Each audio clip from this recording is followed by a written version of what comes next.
I believe we're live. We're coming to you live. I think we're live. Check. Someone check. One of you guys check.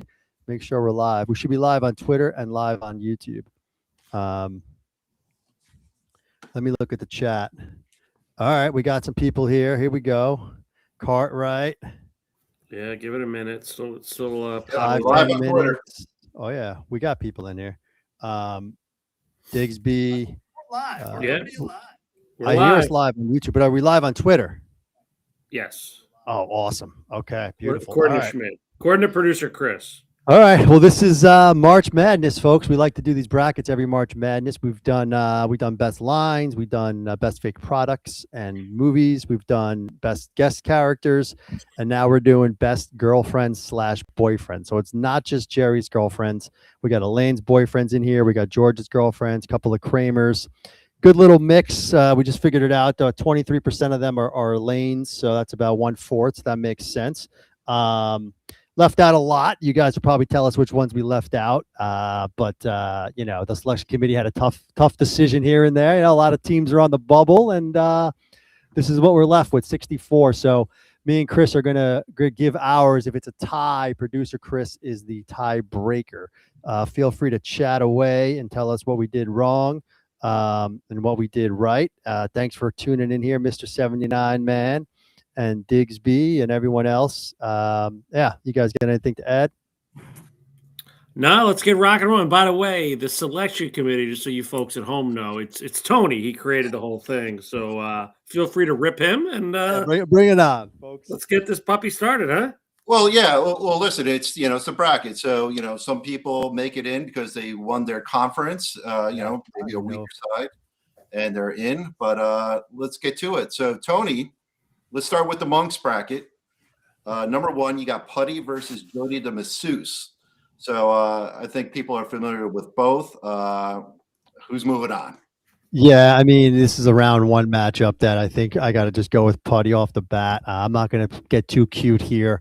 I never really loved the masseuse, to be honest with you. I did like the way George played off her a little bit, but I'm just going to just straight up got to give Putty an advance on this one. Over to you, Chris. What's your selection here? Yeah, listen, I don't love Putty. I don't even love him as a 1 seed, but again, Tony, he loves season 9. He's a blue blood. But you pencil Putty in. You got to pencil him in. He's catering to the pink hats, of course. Jody, of course, Stifler's mom, love her, but I can't push her through. I'd love to, but she's just a one-timer. Not that I'm, listen. Putty was in a lot of episodes. Will that weigh? I don't know. We'll see. But Putty moves on. Yeah, if she was up against somebody else, possibly, maybe. But yeah, this is a hard upset to predict. So Putty's definitely moving on. All right, Chris, staying with you. What do you got for Victoria versus Jane? Jane is George's girlfriend who was topless at the Hamptons. Yeah. It's tough 8-9. This is a tough 8-9. This is why you love March Madness. This is why, listen, March Madness ratings are through the roof this year. Good to see basketball back. Can't say that for the NBA, but here we go. This is a tough one. Listen, Victoria. Very tough one. These are both season 5, as you know. Obviously the opposite of Hamptons. I think those are actually back-to-back episodes, which make this even more interesting. Victoria, obviously, Dee Dee Pfeiffer, Michelle Pfeiffer's sister, friend of the show, loved her. And Jane, you know what? There's something mysterious about Jane. And obviously the whole topless scene and going home and, who's that leaving the middle of the night? Jane, the shrinkage, Yo-Yo Ma, Victoria. Yeah, Catwoman's sister. You're right about that.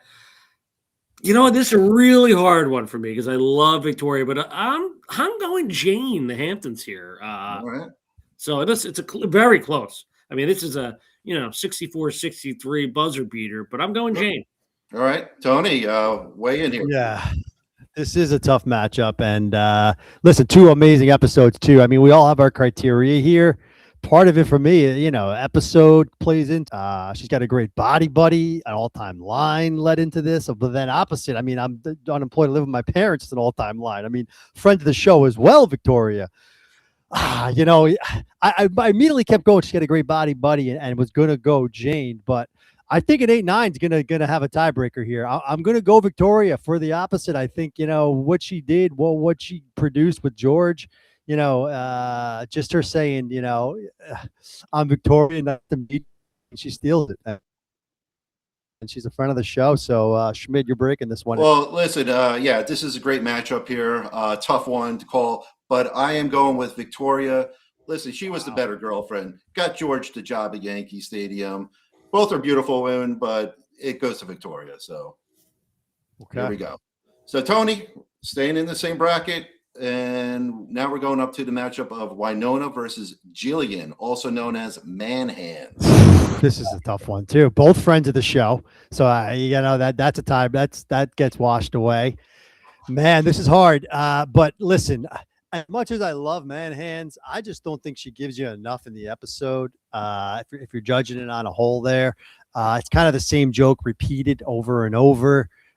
It definitely lives on in lore. Everyone knows Man Hands. She even told us she's forever known as Man Hands. She sees Jerry to this day, and he calls her Man Hands. But Winona, I got a soft spot for Winona, so I'm going to take Winona in this one. With the whole hi Winona, Jerry just sees it for the first time playing cards. Got to go Winona. All right, now 5 versus 12 is known to have some upsets here. So Chris, what's your thoughts? Known to have upsets. But, it's hard to beat a UCLA cheerleader. And Winona moves on. I mean, I love Man Hands. Her from True Blood or whatever that show is on HBO. She has a podcast herself. But Winona was just incredible in the episode. Incredible with us. So that's swaying a little bit, even though they're both incredible with us. But Winona is one of those special girlfriends. So she moves on. Here we go. Would have been my pick. All right, Chris, staying with you, and Tia, the model from the airport and the pick episode, versus Roy, the artist from the Junior Mint. Who do you got? Yeah, I mean, listen, if this is looks alone, you don't even think about it. Slice that fat bastard up. I mean, Roy, he's fat, he's disgusting, but he's got a little charm to him. Eating that spaghetti. But not so fast, Roy. This is Tia. This is all time. 2 episodes, the airport and the pick. And actually, I think she might have done 3. She's probably in the pilot episode, right, with Calvin Klein, if I recall. So, this is a heavyweight. Airport's one of my favorite episodes of all time. And then obviously, I do love the pick, right? Who's taller, right? Kramer and her. Jerry takes out the dustbuster. I mean, a lot of great moments, and obviously seeing Jerry pick and how appalled she was. And she's kind of just fell off the face of the earth. But the 4 seed moves on here. Tia Van Camp is my selection. Okay, and Tony, what's your pick here? Yeah, I mean, I had to put Roy in the bracket. He got a tough draw, though. I think it's one of these, low mid majors that made it in. Happy to be there, but Chris hit all the points on Tia. But I do love when he gives George the hug at the end. I mean, he's a character. The spaghetti you mentioned. I mean, there's a lot there, but not enough to get past Tia. More of everything is enough for me. So she'll advance. Yeah, Tia was a tough draw there for Roy. So, yeah, agree. She moves on. So, Tony, Sharon, who is the NYU student, versus Karen, I am full from the risotto girl. So, Sharon dated Jerry. Karen dated George. Who's your pick? Yeah, I mean, we all love the risotto girl, right? But I'm looking at this now, and I was a selection committee. I mean, Sharon as a 6 seed is that's sleeper territory. What was St. John's a 5 seed this year? That's what that's looking like to me. I mean, you're talking about one of the all timers here, friend of the show. You should just wait. My boyfriend talks to me, and the whole thing there. So, kind of a no-brainer in risotto. You can't really beat what's her face, Paula Marshall. All right, yeah, thanks, Tony. So, Chris, what's your selection? Yeah, to me, this is just as hard as the 8-9. I mean, this is I don't know who did the seeding here, but her name's Risotto for a reason, right? I mean, again, I believe she's a Wayne, New Jersey native. I mean, I'm going Karen here. I think they brought her back. I loved her in the masseuse, laughing it up with George, and then obviously, getting just so obsessed, and then obviously the risotto thing and the fake, and I mean, she just brought a lot. So memorable. Sharon was great. Don't get me wrong, but maybe I'm adding a couple more points here for being in multiple episodes.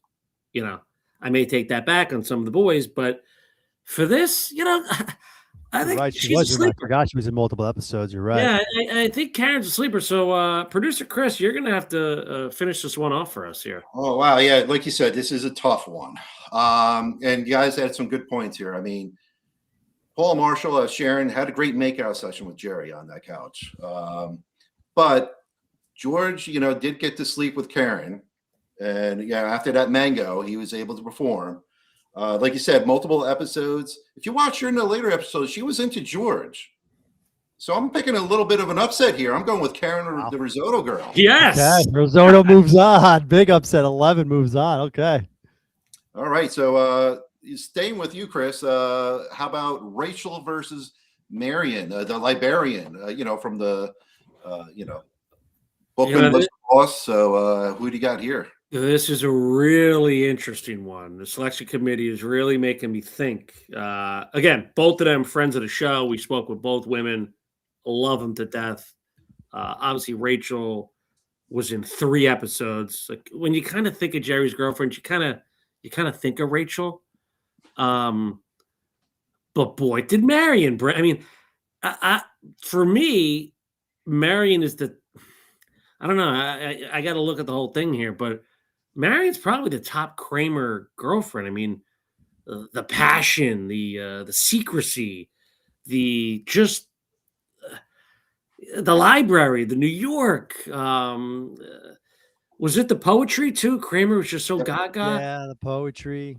You know what? Let's go upset here, baby. We're going the librarian. Right. Into the show.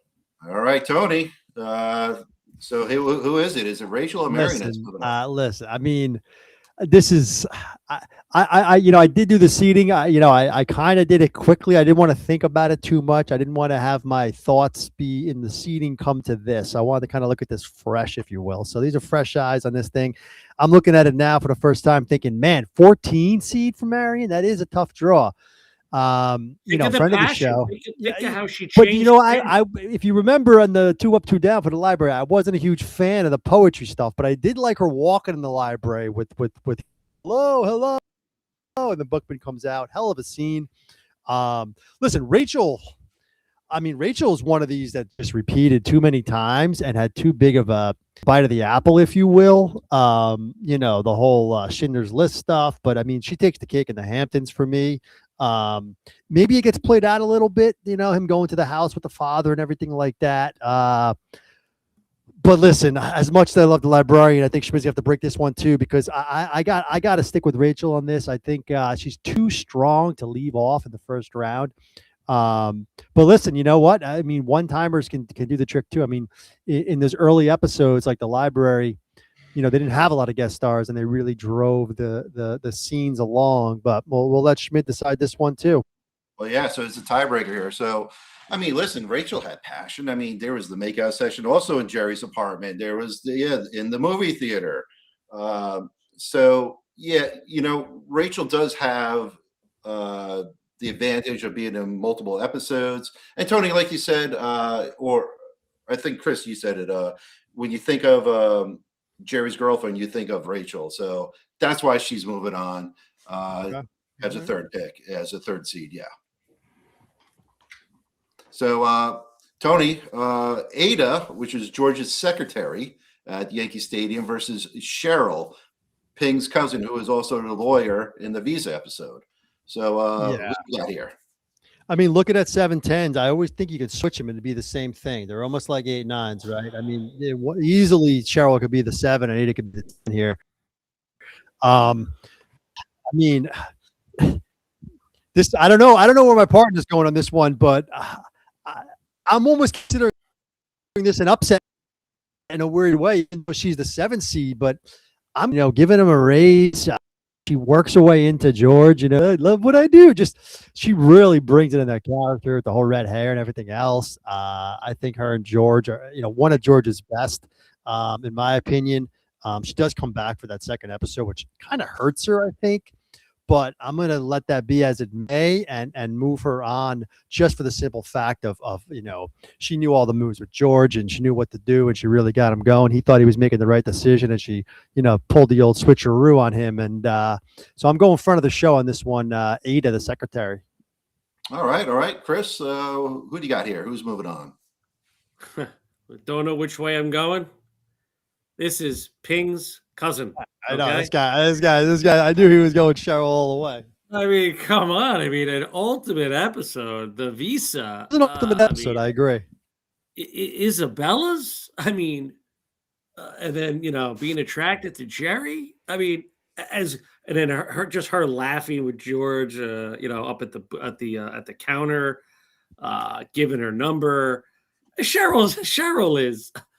Listen, when you want more of someone. We all wanted the Terminator to come back. Cheryl moves on. Well, actually, no, she doesn't move on yet. Right. We got a tie here. So tiebreaker here. What do you got? I think this is an interesting matchup. Listen, Aida was definitely into George, but obviously she didn't know that she was going to get a raise out of their little tryst there. Cheryl dumped George to go to Jerry. Jerry wasn't going to be able to put up that charade. All that time. So she would have figured him out.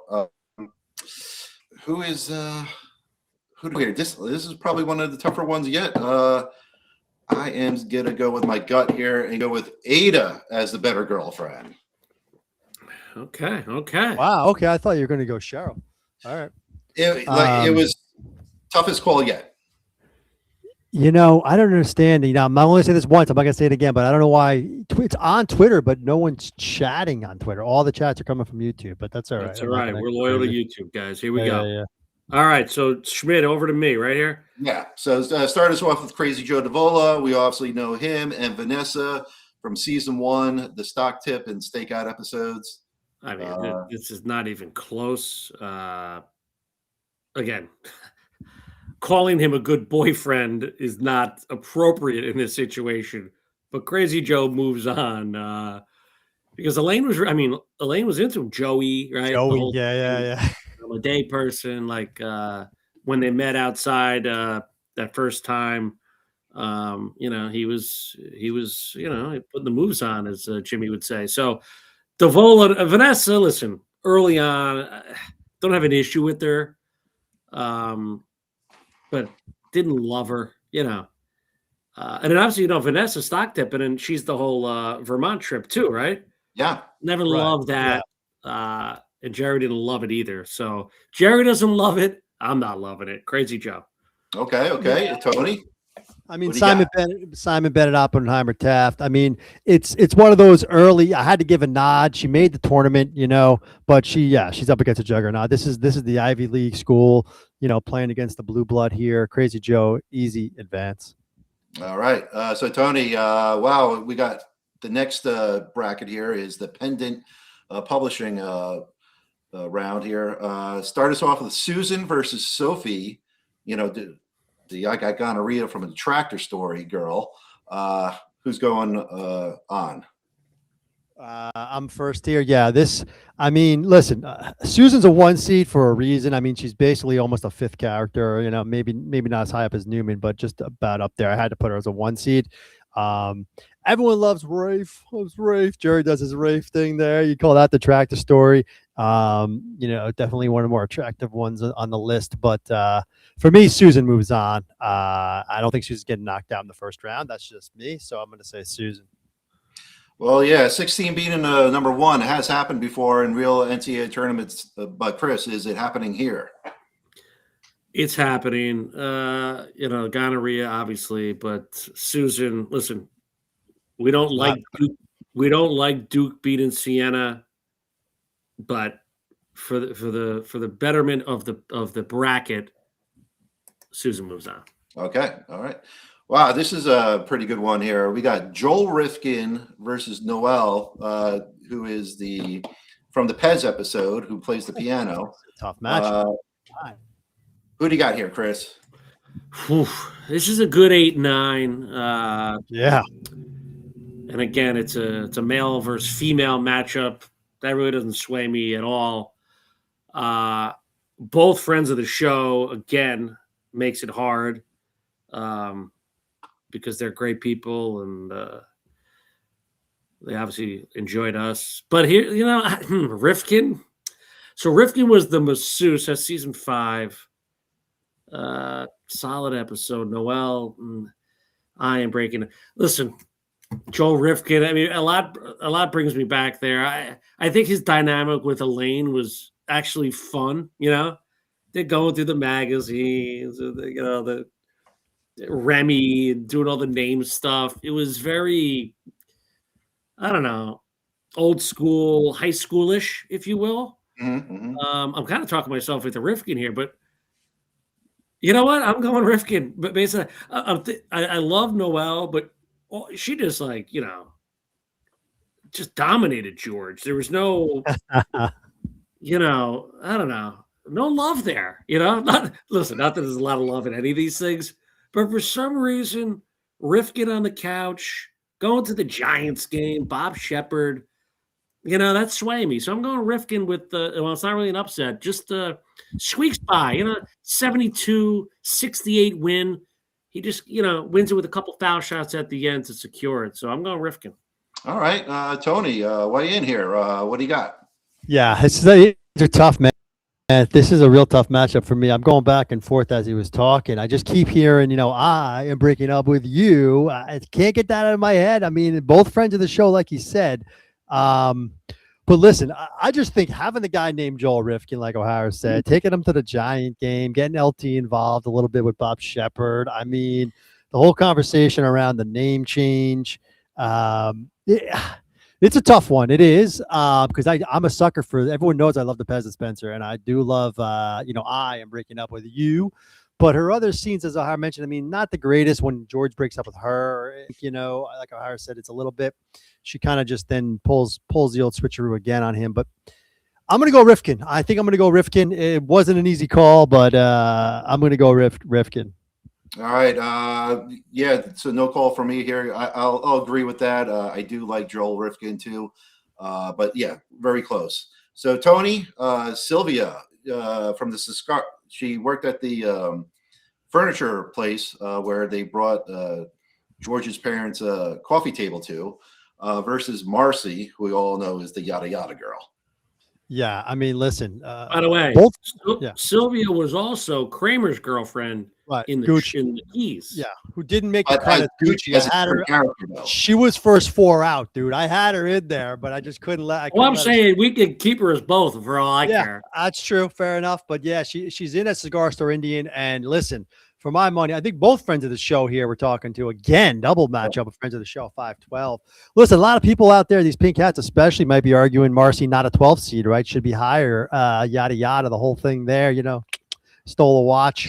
I mean, Suzanne Cryer is great. I loved her talking to her. She was great in, the show on HBO there. Can't think of it right off the top of my head right now. The technology show. Anywho, listen, I think Sylvia plays this part so well. I love that she thinks George is cool because that's just incredible. I don't think any cool guys are in the neighborhood. She comes in late. Played this part to a T. Gets back to George's parents' house. The prophylactic rapper. I'm going Sylvia Cigar Store Indian on this one as well. 5 seed for a reason. Probably going to hear a lot from the gallery on this one, but for me, yada yada's out, and Sylvia moves on. Okay, all right, Chris, what do you got here? Who's your favorite? Yeah, this is an interesting one.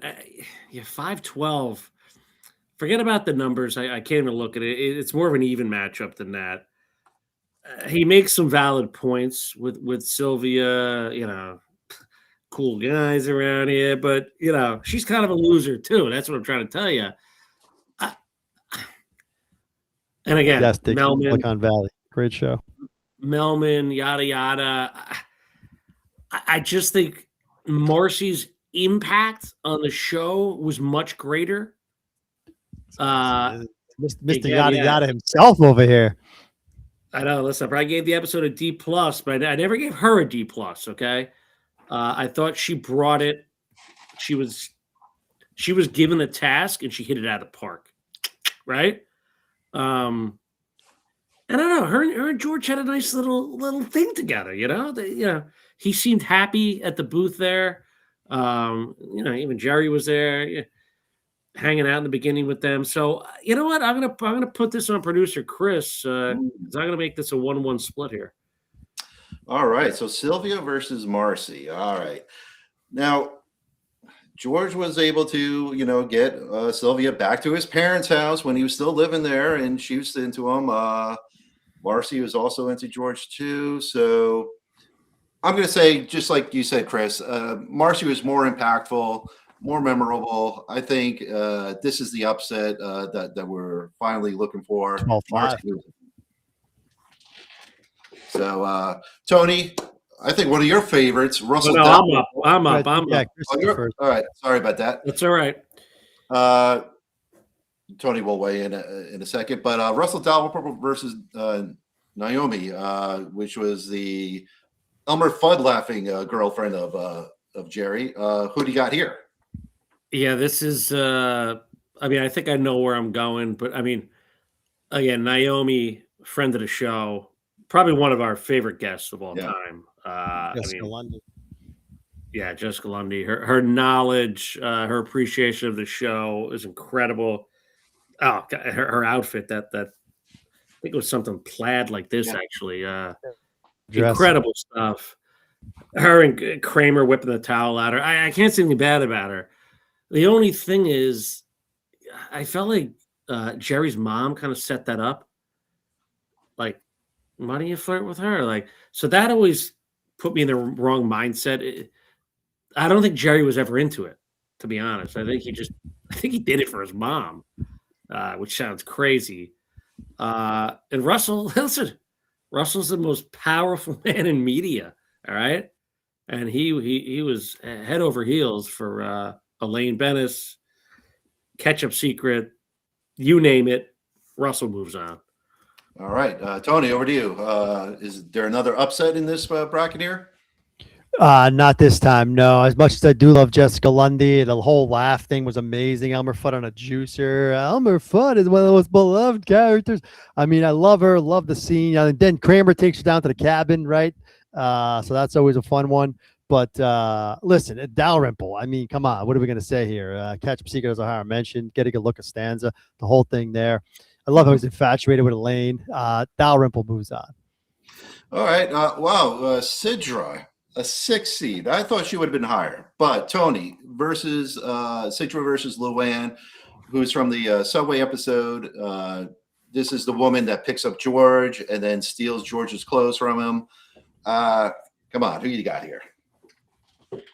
Yeah, controversial man on there, friend of the show again as well, from the Subway. Is she a girlfriend of George? They had something there for a minute, right? Then she obviously scams him and then takes the $8 in the Mo Ginsburg suit. She's in the bracket, so take it up with the committee.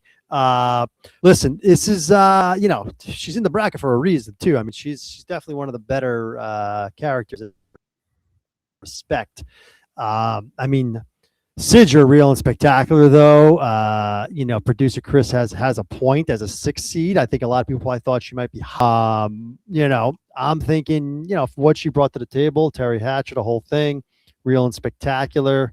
Jerry never really got anywhere there, right? So again, neither one of these were technically girlfriends in a way, I suppose. But if anything,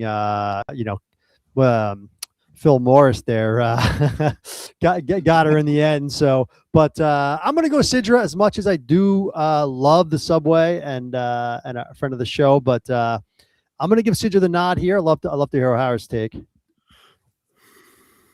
Yeah, listen, I think everyone thinks Sidra, but I think Sidra's, again, not looking. I think her character's a little overrated. All right. Again, we know what she became, Melman, the whole thing. But I don't know. I'm more about these moments, right?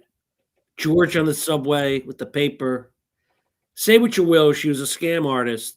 Look at, but because like Costanza, like this guy's got a way. Even though he's going to get scammed, he's got a way to charm these ladies. And she ends up in the 90, the whole thing. Ethel, or was it? Looks like my mother. Blah blah blah blah. I mean, great. I mean, all time, $8, the whole thing. I'm going Luann with the upset. I know going in, I'm probably going to lose this, but I just want to make that point that I think she's well deserved to be on this bracket. She's in the bracket. She's in the bracket for a reason. And I think Sidra's a little overrated. But how about that? All right, so we got a tiebreaker situation here. So here's my thoughts. Luann's not really looking for a relationship with George. She's only looking to steal from him.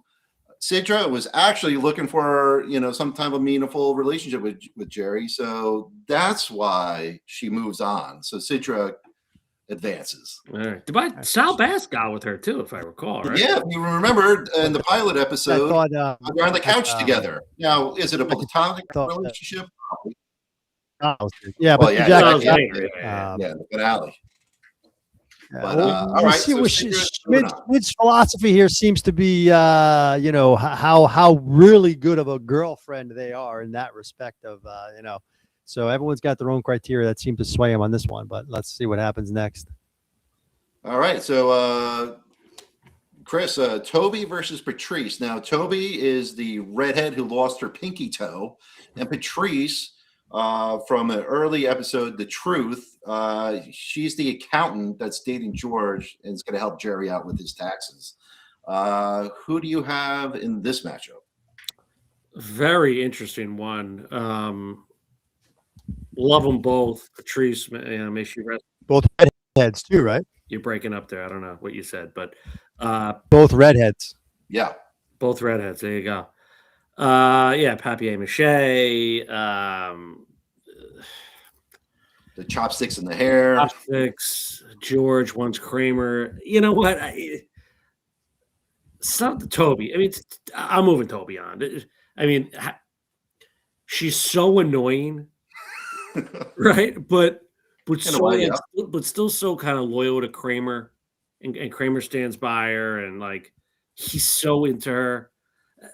I mentioned Kramer's into librarian. He's really into Toby too. Like, I'll bring Toby. She's so excited.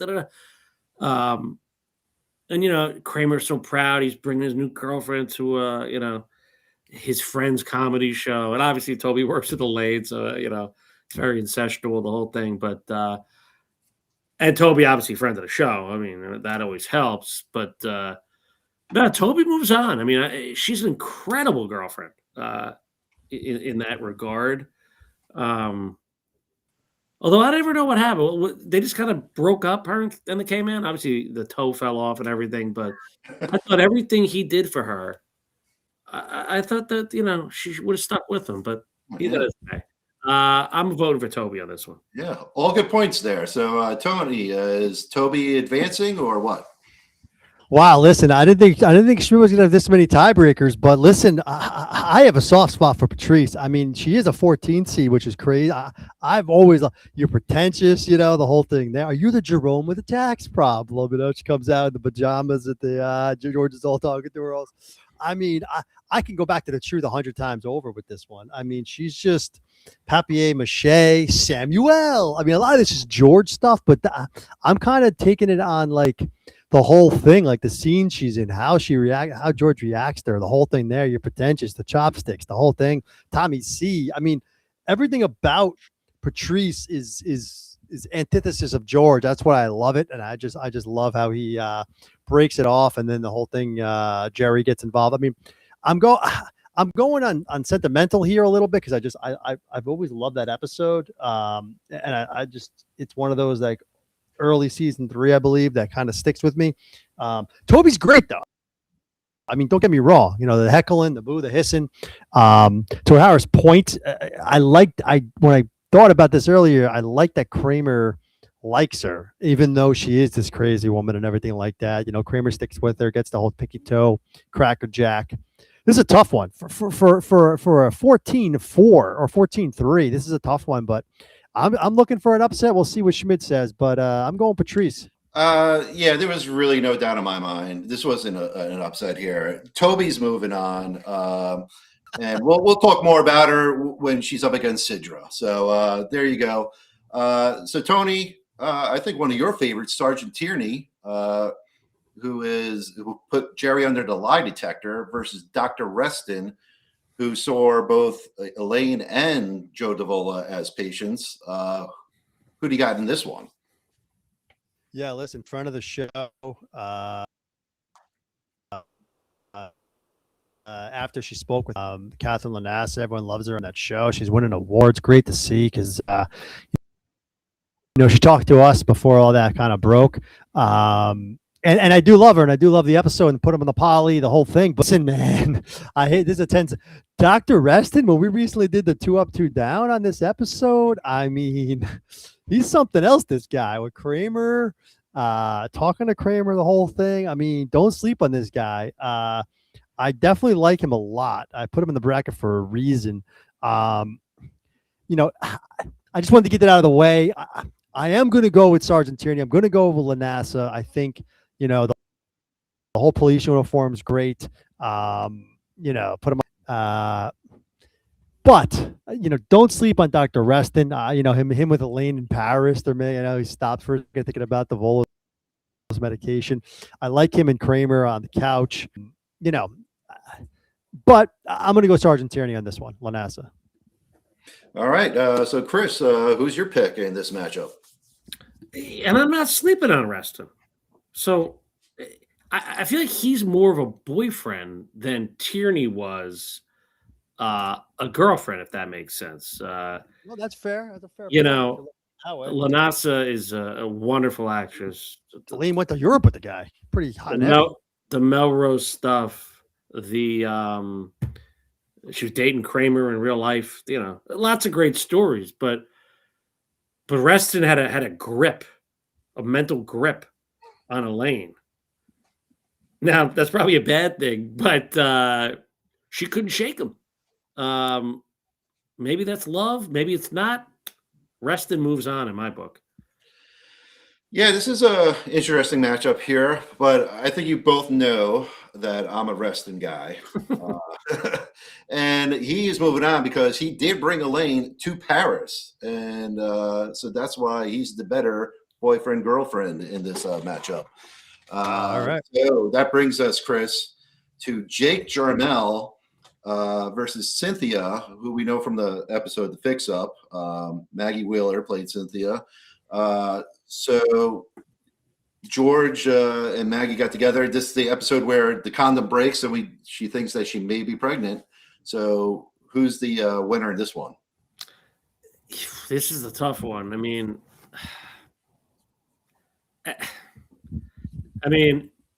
It could be a quick move on. I think Cynthia got a raw deal here in the rankings and the seedings, because I think her and George really did have something, like great conversation. Oh, she didn't say, and George and Elaine, the highs and lows with George. We had a great phone conversation. She didn't mention that. And listen, this is the 90s, right? Where you actually spoke on the phone and there's something to that. And then obviously they had fun. And then I actually liked them. I believe it was at the end when they're at that restaurant and they're, kind of flirted with each other, near the kitchen. Mm-hmm. Enjoyed all that. There's nothing bad I can say about Cynthia. One of the best, well-written Larry Charles, written episodes I've ever watched. And Hirschfeld nailed it out of the park with Maggie Wheeler, and I know she went out to bigger and better. I get it.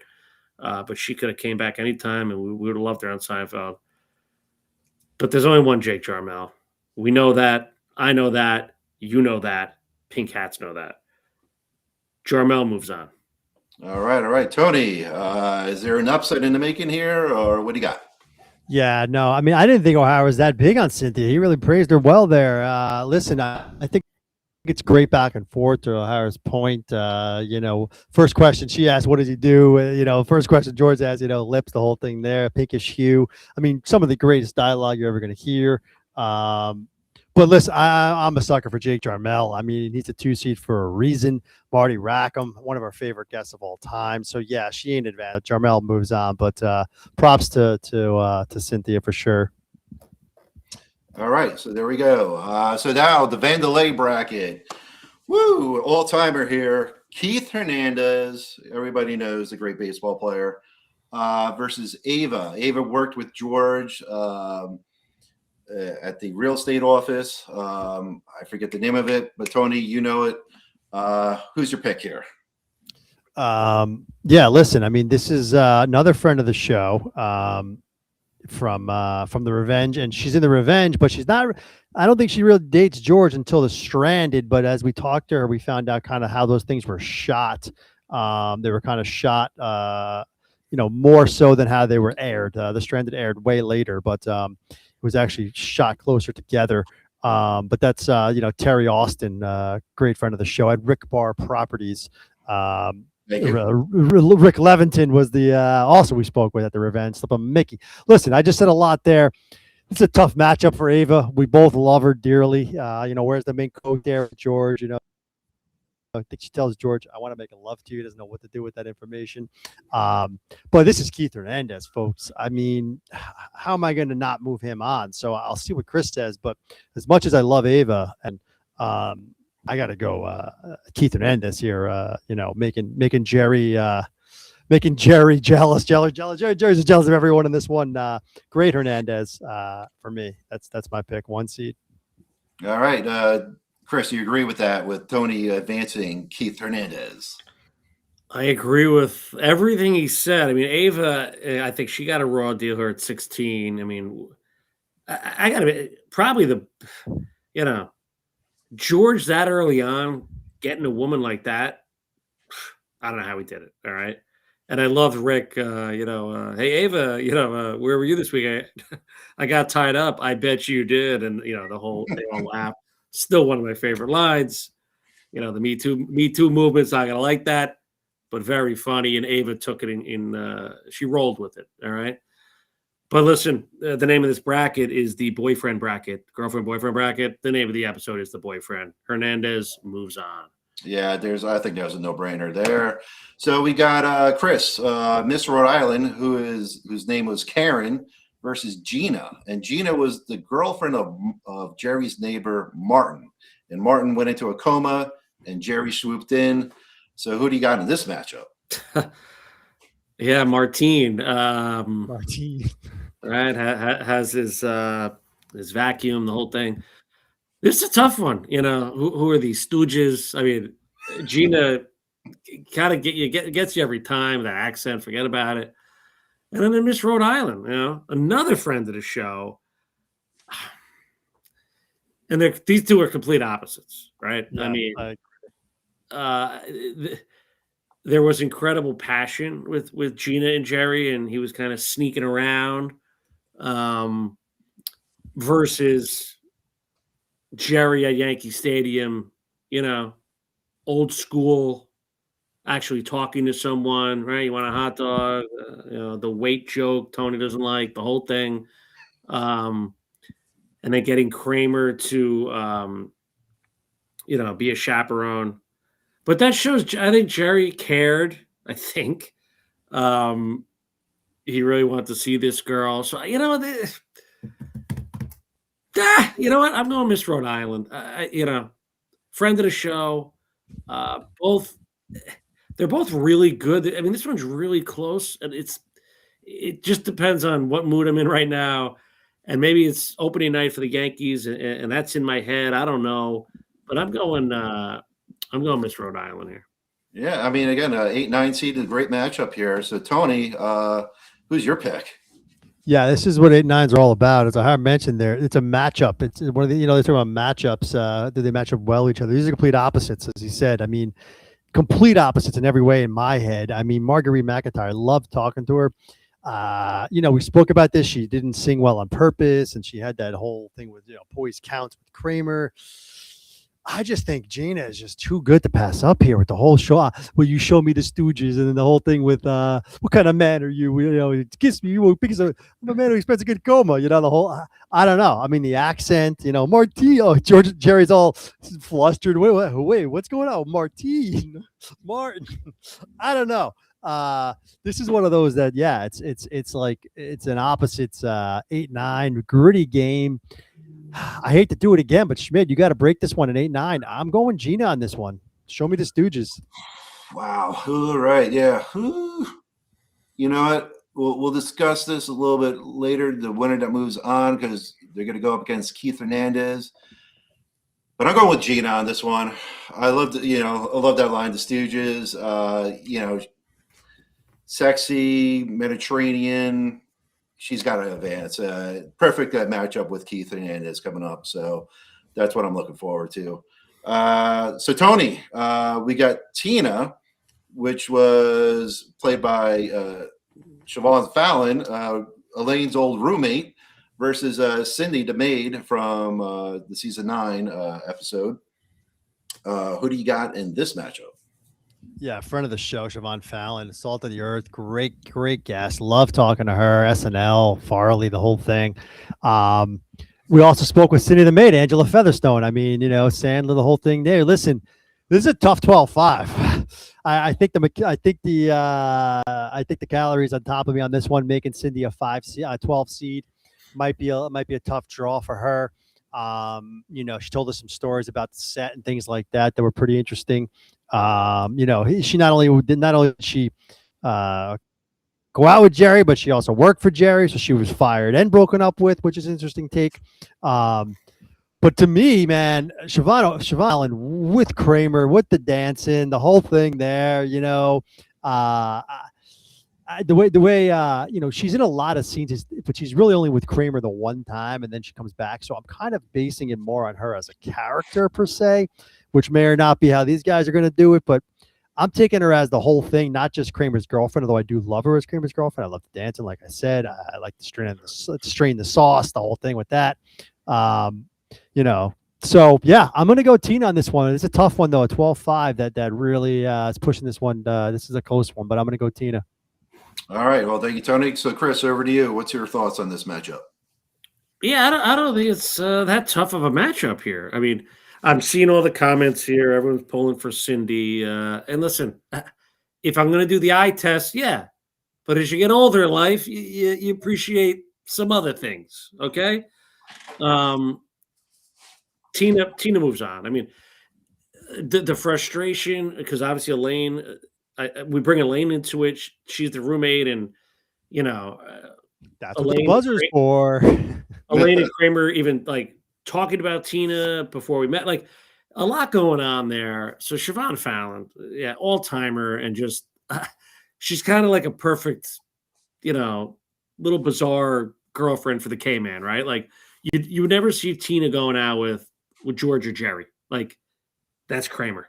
So I think it fit really well. So Tina moves on. Well, yeah, I agree too, because Cindy, at the end of the day, she wasn't going to stick around unless she was going to get paid either as the maid or as the girlfriend. So she wasn't really much of a girlfriend in that regard. So yeah, Tina definitely moves on in this matchup.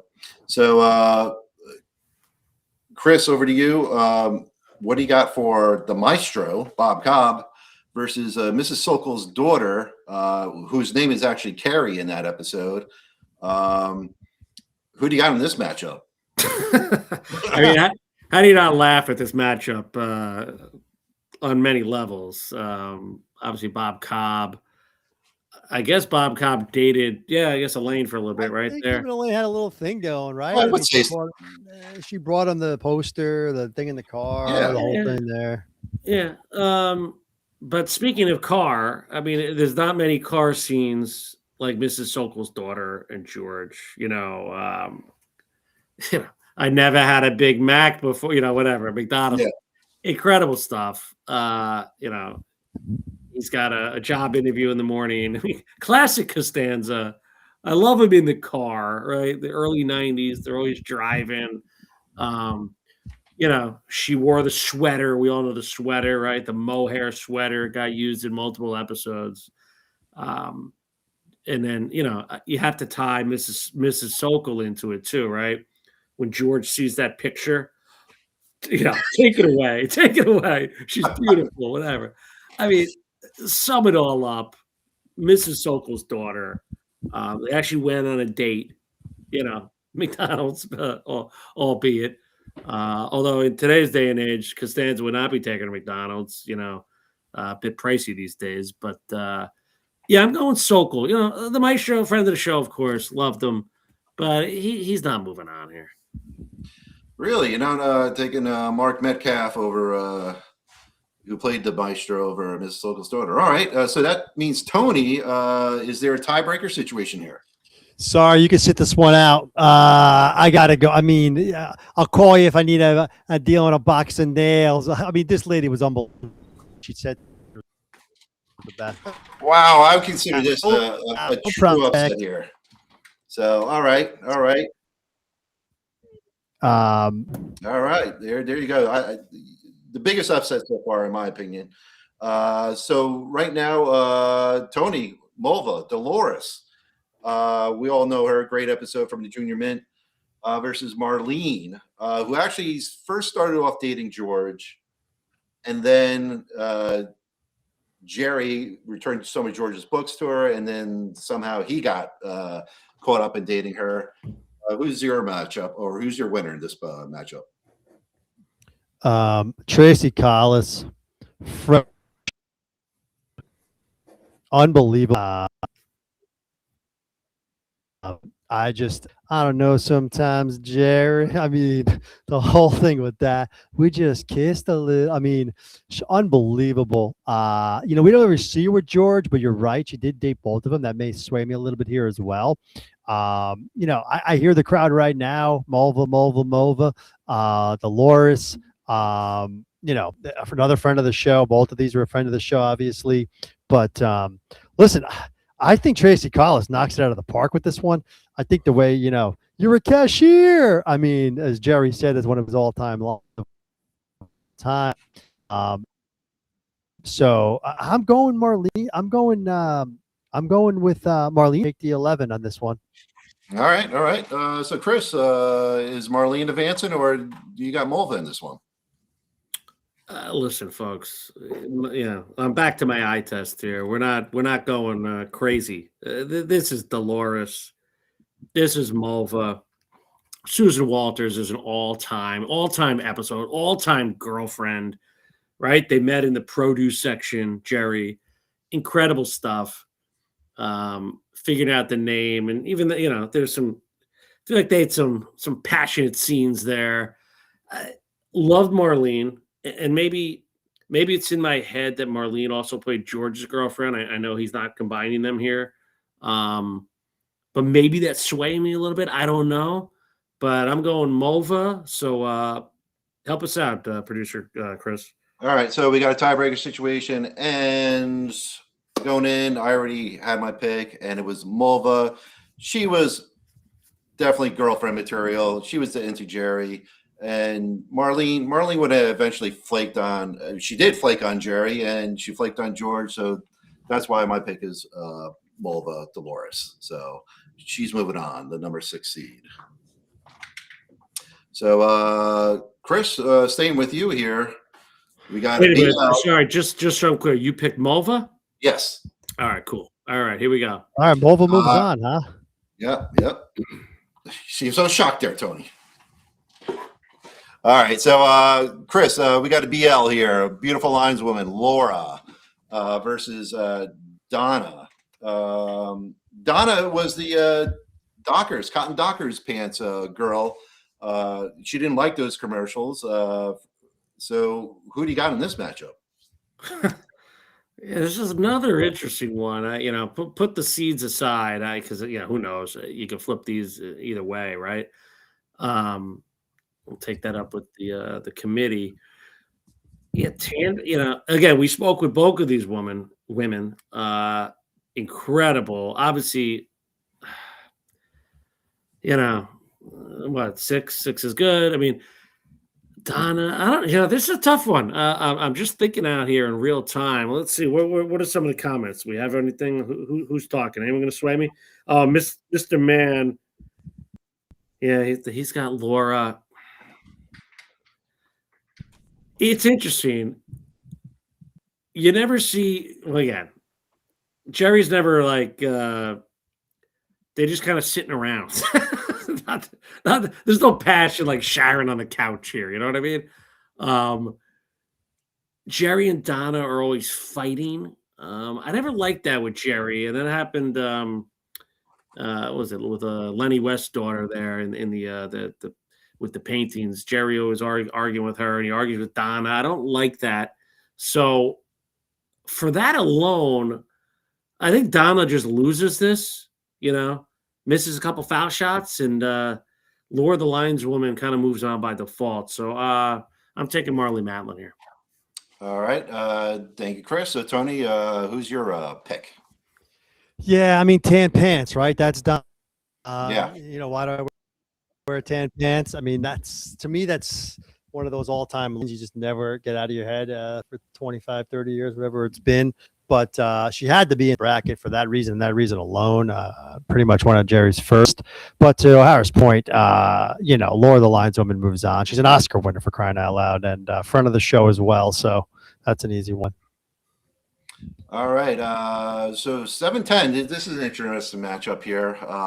We got Sheila, who is famously known as Schmoopy, versus Diane DeCon, the It Girl. From the marine biologist episode. So, Tony, who's moving on? All right. So, wow, this is a hard one. Surprisingly, I know you guys all know that we're not huge soup Nazi guys, but I am a huge Schmoopy guy, and I think whatchamacallit hits it out of the park on this one. She's married to the Stuffalophagus, whatever that guy's name is. Good friend of Jerry's in real life. Her name's escaping me right now, but I'm sure. Yeah, Alexandria Wetmore. Yeah, Wetmore. That's it. She had a great show at 1.2. It's a good show she had. I forgot the name of it, but solid show. Anywho, a little off track. Listen, the It Girl, the Andicon, marine biologist, algae, plankton. I mean, this is a lot of non-George stuff. Non-girlfriend stuff. It's more George stuff that kind of makes the Andicon great. Processing. I mean, that can't beat that. Queens College alum. This ain't an easy one for me. It's a 17, so it's not an upset, but it kind of is an all-timer, friend of the show. But I'm going Schmoopy on this one. Her faces she makes when Jerry kind of picks the soup up. I like, in the booth, the whole thing there. I thought, as far as girlfriends go, you got to hand it to her. She was smitten for Jerry, and as much as I love the It Girl, I'm gonna go Schmoopy with this one. Okay, all right. So Chris, what do you got here? What's your pick? I mean, save the whale, George. What else do you need? Walking on the beach, talking about the octopus. Whatever happened to your friend George? Tony said it. She's the It Girl. You don't put Schmoopy past the It Girl. Schmidt, help us out on this one. Finish it off. All right, so we got a tiebreaker here. Wow. Oh boy. Okay. Sheila, Schmoopy. Listen, I love. Great character. Schmoopy, great concept there with the name calling and George getting it. All in a lane. They get all upset about it. Diane DeCon, like you said, It Girl. Also went to Queens College with Jerry. So let's factor that in. Rosalind Allen, she was also a friend of the show. Let's go with Diane DeCon as the It Girl moving on. Yes. All right. So that means, big matchup here. Big seed here. Tim Watley versus Pam, the scrunchy girl. Who do you got here in this matchup, Chris? Solid matchup here. And again, Pam, obviously friend of the show. And I think what's unique about Pam is, she made two guys gaga in one episode. And, we know Kramer has a history of this, right? With the nose job girl and Elmer Fudd. Kramer's always swooping in, but this one really, he really had an impact on him. And listen, we all love Whatley, but do I like Whatley as a boyfriend? Not really. I like Whatley as a dentist. So for me, Pam moves on. Oh, all right. Okay. So that means, Tony, do you agree with this, that Pam's going on? Listen, Whatley uses a Super Bowl, an upstairs invite for a Super Bowl sex romp. That's all he's looking for. He regifted and degifted. I mean, a lot going on with Whatley, as O'Hara said. He's swinging with the nurses at the with the nitrous oxide.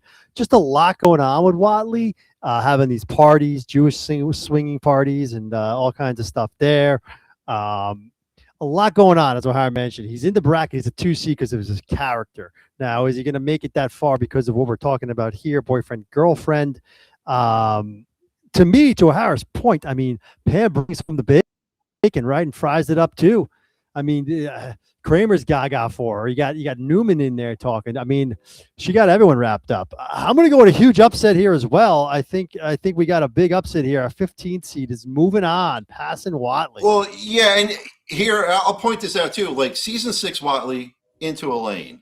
Yes, he does do the Super Bowl sex romp with her, but then, like I said, in the later season, he's more of a swinger. He's got the Playboys in the dentist's office. He's swinging with the nurses. Listen, this is a family show. Yeah, and I wouldn't want Whatley. Very wholesome with the scrunchie. I wouldn't want Whatley dating my daughter. Okay, right. He doesn't move. So as a boyfriend, girlfriend, Pam was the better girlfriend. Whatley, obviously, he was just looking just to have a good time. So that's why, yeah, Pam does move on. Upset, yes, and number wise, but I do agree with you. First round.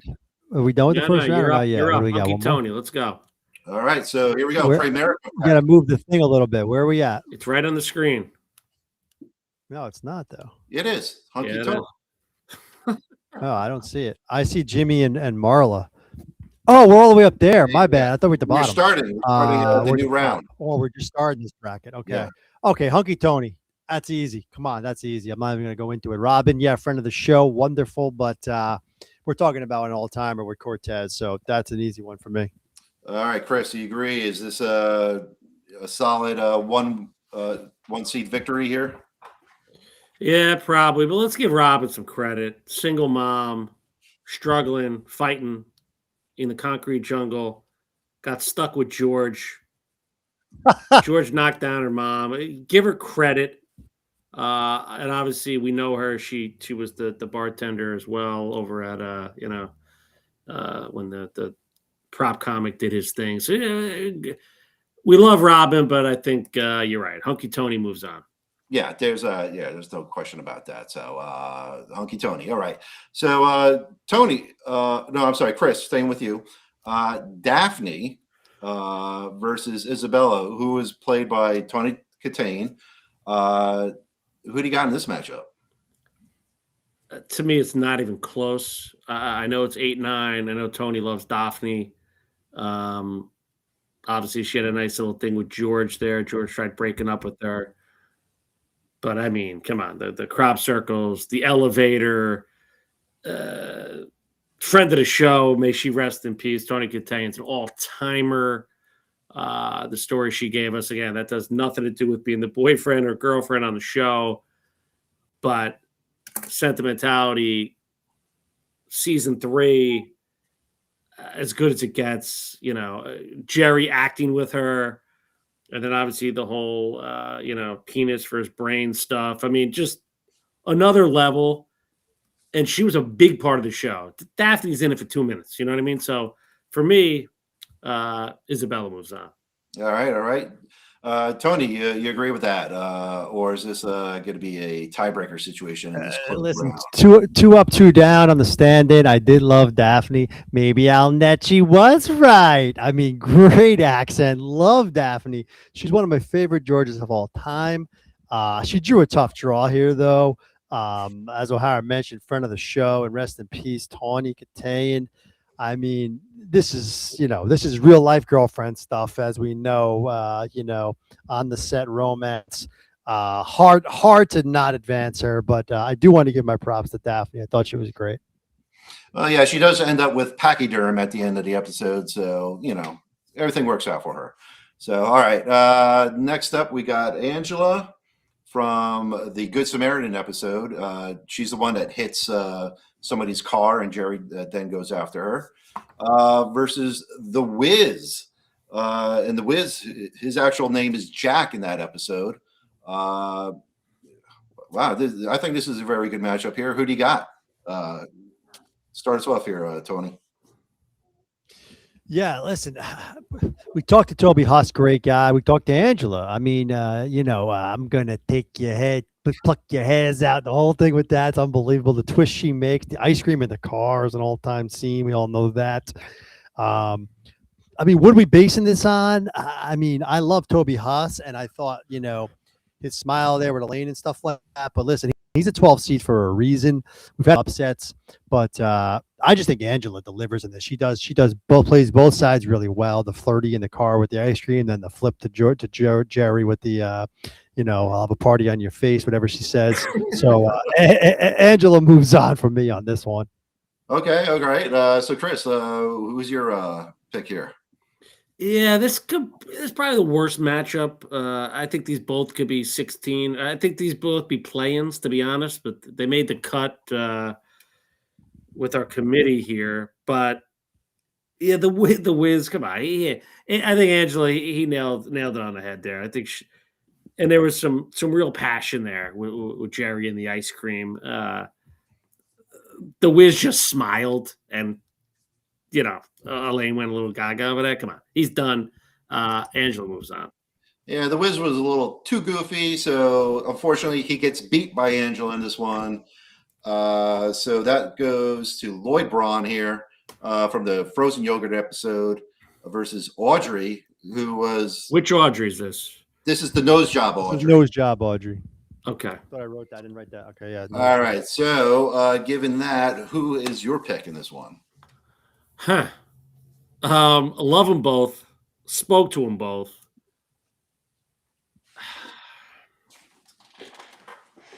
Well, let me see. What's our take on Lloyd Braun here? I mean, he dated Elaine. I guess they dated Elaine. Yeah, I mean, he dated Elaine. No, I thought they went out on a few dates. Yeah, I think they went out, right? Yeah, all right. It didn't. Yeah. The name tag thing, I guess. Okay. We're strictly just talking about that, Lloyd Braun. Obviously. Yeah, I mean, so that's not doing it for me. I think Audrey felt like a part of the fabric of that show, like getting pizza in the beginning, taking Kramer's criticism, and then kind of bouncing back after the surgery, and then getting back with Kramer. I mean, she's Kramer. I don't even know whose boyfriend she is, or girlfriend she is. Again, both, yeah. But I felt like there was a happy ending, the old the stamp on the thing, reggae lounge, the whole thing. Got to put a smile on your face. Yeah, and she was good to George, to be good to George, and jumping ship with Kramer. I'm going Audrey here. And again, I love Braun, the character, okay? But we're not talking about characters here. We're talking about relationships, boyfriends. And for me, and again, we spoke. I'm a sucker for Audrey, the nose girl job, 100%. She moves on for me. All right. Is this again another seeding matchup that is an upset here, Tony?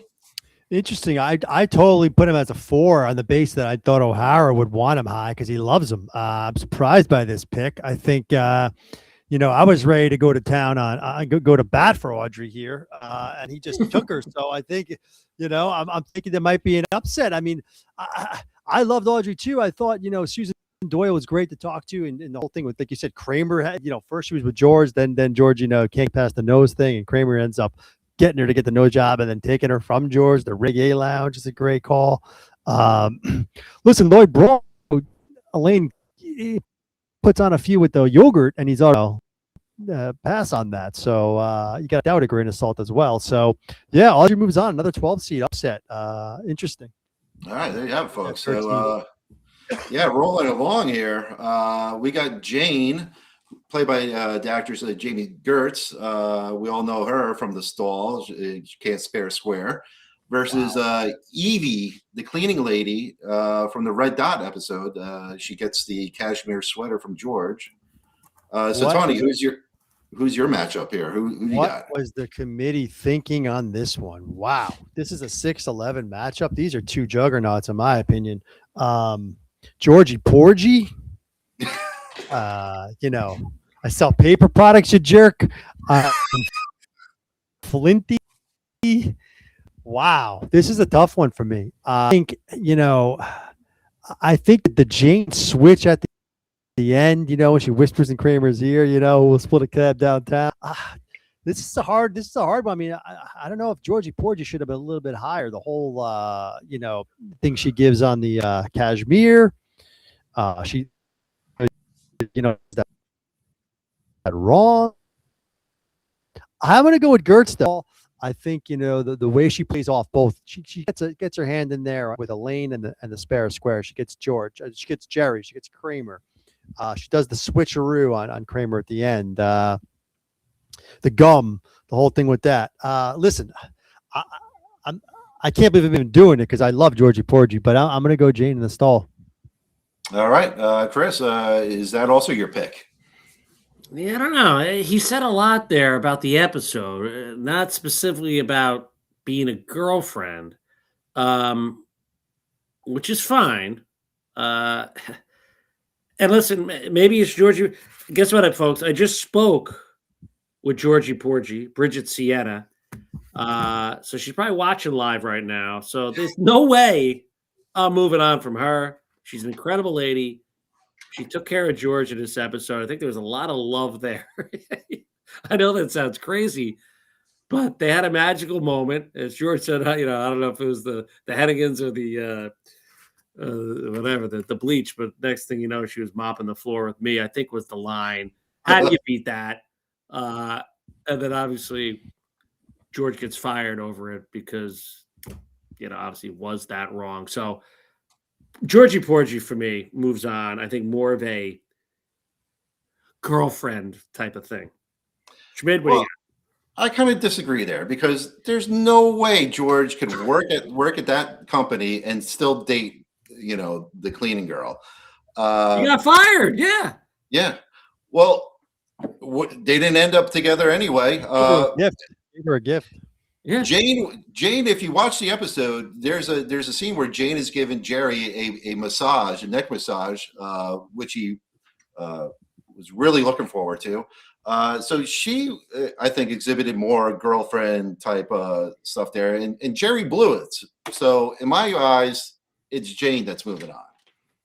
Interesting. Stay tuned, folks. We got George Porgy on the dock. That was a real big circle of I don't know what he said, but Jane moves on. All right. Yes. All right. So wow, we got Jimmy. All right. That's me. All right. All-timer here. Jimmy, the talks in the third person versus Marla the Virgin. Chris, who do you got in this one? Yeah, it's an interesting one. Again, I'm looking at the seeds. I don't know if Marla is deserving of that low of a seed. Jimmy's Jimmy, I get it. But again, is this kind of like Watley? Like we're in love with the character? Maybe. Jimmy's going to put the moves on Elaine. Like we're going to reference all these other lines versus the actual connection. And there was a little bit, so I am giving you that. But Marla in the closet with Jerry, a lot going on there. Elaine helping out. When a friend gets involved to help out, it kind of makes it more unique and special. You know what? Season 4. You know what? I'm going Marla. A little bit of an upset, but I just think she was more of look at me. I'm going with the purity, I'm getting Watley out of there. I'm putting the Virgin in there. Marla moves on for me. I don't know if she's going to move on with these two guys, but let's find out. Well, it's up to Tony here. Does Marla advance in an upset here? Listen, I put Jimmy in there, and I know what you're saying, but I really think that Jimmy was able to get Elaine through his in a weird way.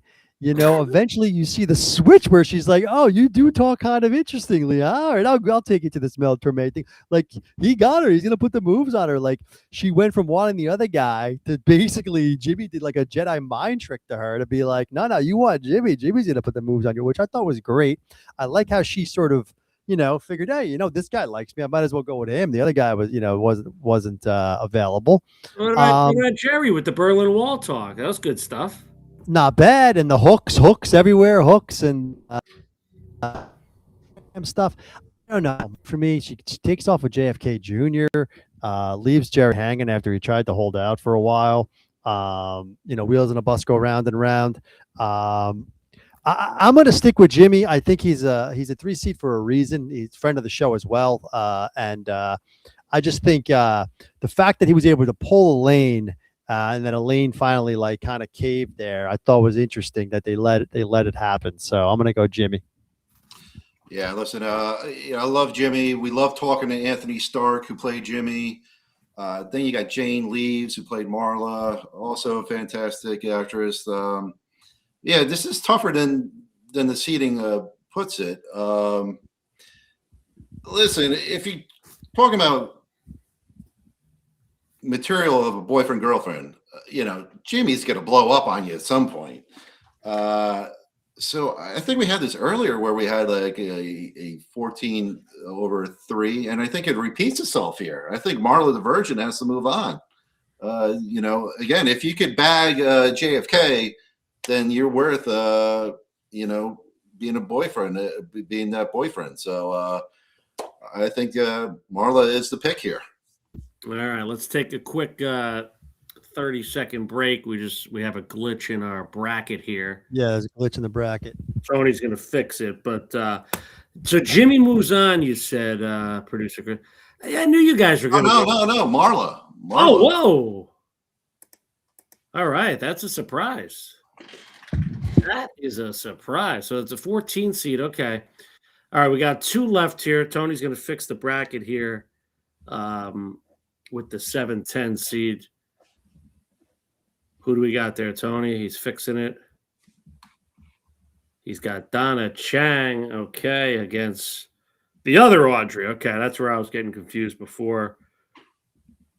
But all right, Tony's going to kick us off. 7 and 10 seed. Selection committee had some issues with the bracket there. Apologies, folks, but it is Audrey from the Pie slipping in as a 10. Brought back from the limo, friend of the show. She got the role because of just being able to shake her head the right way and say no to the pie. His daughter, if you want to go there as well. Oh, that's right. Yeah. Well, okay. That's my bad. Should we switch it or no? No. Keep I'm going to go. Yeah, well, you already knocked her in. I didn't even get there, but I am going Donna Chang because of again, friend of the show, but also, she leads Estelle to the whole. I'm not taking advice from any girl from Long Island. I mean, come on, we got to go Donna Chang on that one for me. All right, Chris, what's your thoughts on this matchup here? Yeah, love Audrey. I probably like her better as Eva.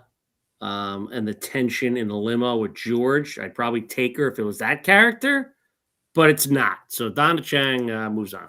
Okay, very good. So Chris, I think one of my favorite all-time characters. We got Aaron, the close talker, versus Olive, the girl with the fingernails that helps scratch Kramer's back at Monk's. Who's your pick here? Yeah, I know what you two knuckleheads are going to vote, so I'm not going to vote that. You know me, enough with the close talker. It was too much about him and the character, and honestly, it was more. He's a great character. It was more about him and the parents versus him and Elaine. I thought Olive really took care of Kramer, really cared about him. Was a loyal worker there at Monk's. I wish we could have seen more of her. I know you guys love what's her name? Who's the old lady who I always ripped that was always there? I'm drawing a blank on her name. Ruthie.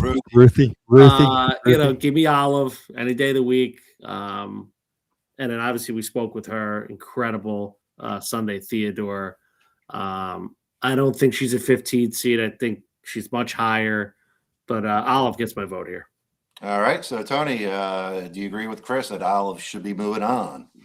Listen, he keeps taking this route of character. It's part of what they are is the character. So it's hard to separate the two.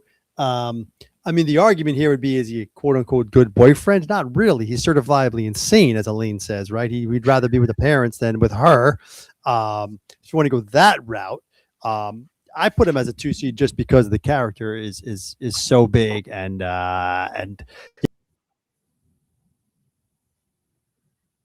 You kind of broke up. Line, right? What do you say? He's breaking up a lot. I hope you're not getting that home. Yeah. Am I back now? Right.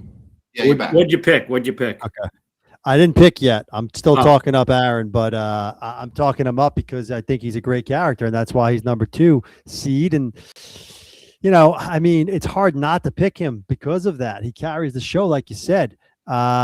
Listen, I'm going to go Aaron because of everything I think it's hard to leave him off a list of boyfriends where he's the whole show as like the boyfriend. He's with Elaine and all that stuff. I think Judge Reinhold hits it out of the park, so I'm going Aaron. Yeah, so we got a tiebreaker situation here. And listen, Sunday Theodore, we spoke to her, lovely girl. But I don't think she's got enough to be the close talker on this day. So Aaron moves on. All right, let's move on here. Round 2. All right. We're going straight through round 2, everyone. We're not just sticking with the monks, right? Okay, here we go. All right, kick us off. Putty, Victoria, take it. What do you got there, Tony? Wow, this is not as easy as everyone I think is yelling at the screen right now, saying because of why Victoria moved on in the first place.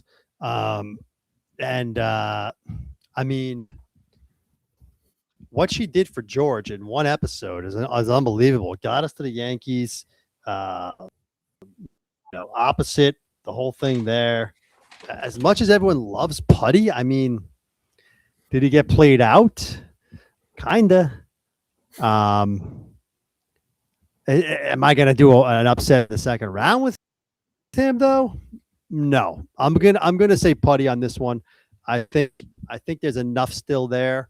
As much as I love Victoria and friend of the show as well, but I think she didn't. What happened then? Like she should have been an ongoing girlfriend after that, but kind of just ended. I didn't love the movie scene either with her. So aside from I'm Victoria, which is an unbelievable, which got her to this far, I'm going Putty. All right. So Chris, who's your pick in this round? Well, I think that was the beauty of the show. What happened to her is that we didn't have like these long things that sees these arcs, right? Boom, they moved on, new girlfriend, new boyfriend, no big deal. The issues with season 9 have a lot to do with the relationship of Elaine and Putty. For me, Victoria moves on. Schmid, what do you got? Oh, wow. All right. 1 versus 8 here. Now, listen. Yeah, like Tony said, Victoria 1 and done. There could have been potential there for more material or another episode at least. But Putty and Elaine, they have an on again, off again relationship. You do see their relationship. We know where you're going. Yeah, so it's Putty. It's Putty guy through and through. All right, so let's keep on going here. Now this is a great match. Showing it's breaking up on my end. I hate to say it. Is this breaking up right now, or is it just when it's pauses? Because I'm showing me clear. You just go again. All right, here we go. Winona versus Tia. Yeah, what do you got here? Great matchup. Again, the airport to pick. Winona doing her thing. Whew. It's a tough one. These are 2 of O'Hara's favorites, folks. No, I know, the comments are probably going to tell me go with the eye test, and the eye test is good on both here, folks. You know what I mean? But oof, it's very close. But because of the extra episode and no dip, I'm gonna go Tia. You know, I think she was a better girlfriend. Winona dumped Jerry. Tia stuck with him. Again, Well, did she though? It ended with the pick. Yeah, of course. She dumped him because he picked. Yeah. Yeah, in episode 2. There was a little more. But she still dumped him. A little more, yeah. Well, it was warranted. The guy was picking his nose. It's disgusting. I don't think it's warranted. I'll go. I'll give. So Tia moves on for me. Okay, so Tony, what's your pick here then? Yeah, it's interesting because they both have negative qualities in my opinion. I think when it gets a little upset, asking the mailman for directions. She gets a little upset with the directions thing. And then Tia gets upset about the pick. He didn't break the cylinder on that one. Even if he did, he's got a cleaned house. So hopefully this is coming through because I'm fucking. Yeah. Okay. So listen, it's a tough one. I agree, but I didn't love her. I didn't love her on the plane. More of everything. I'm going Winona. I just think All right, Winona, tiebreaker. I think the second episode hurts to you. Fucking. All right, Schmidt, who do you got? All right, so tiebreaker here: Winona versus Tia. Tia actually goes on a date with Jerry. Winona, they really never connect. I don't think. Knicks game, right? They? All right, that's right. Well, Hey, I think you just swayed me. I think Tia would have dumped Jerry anyway at some point too.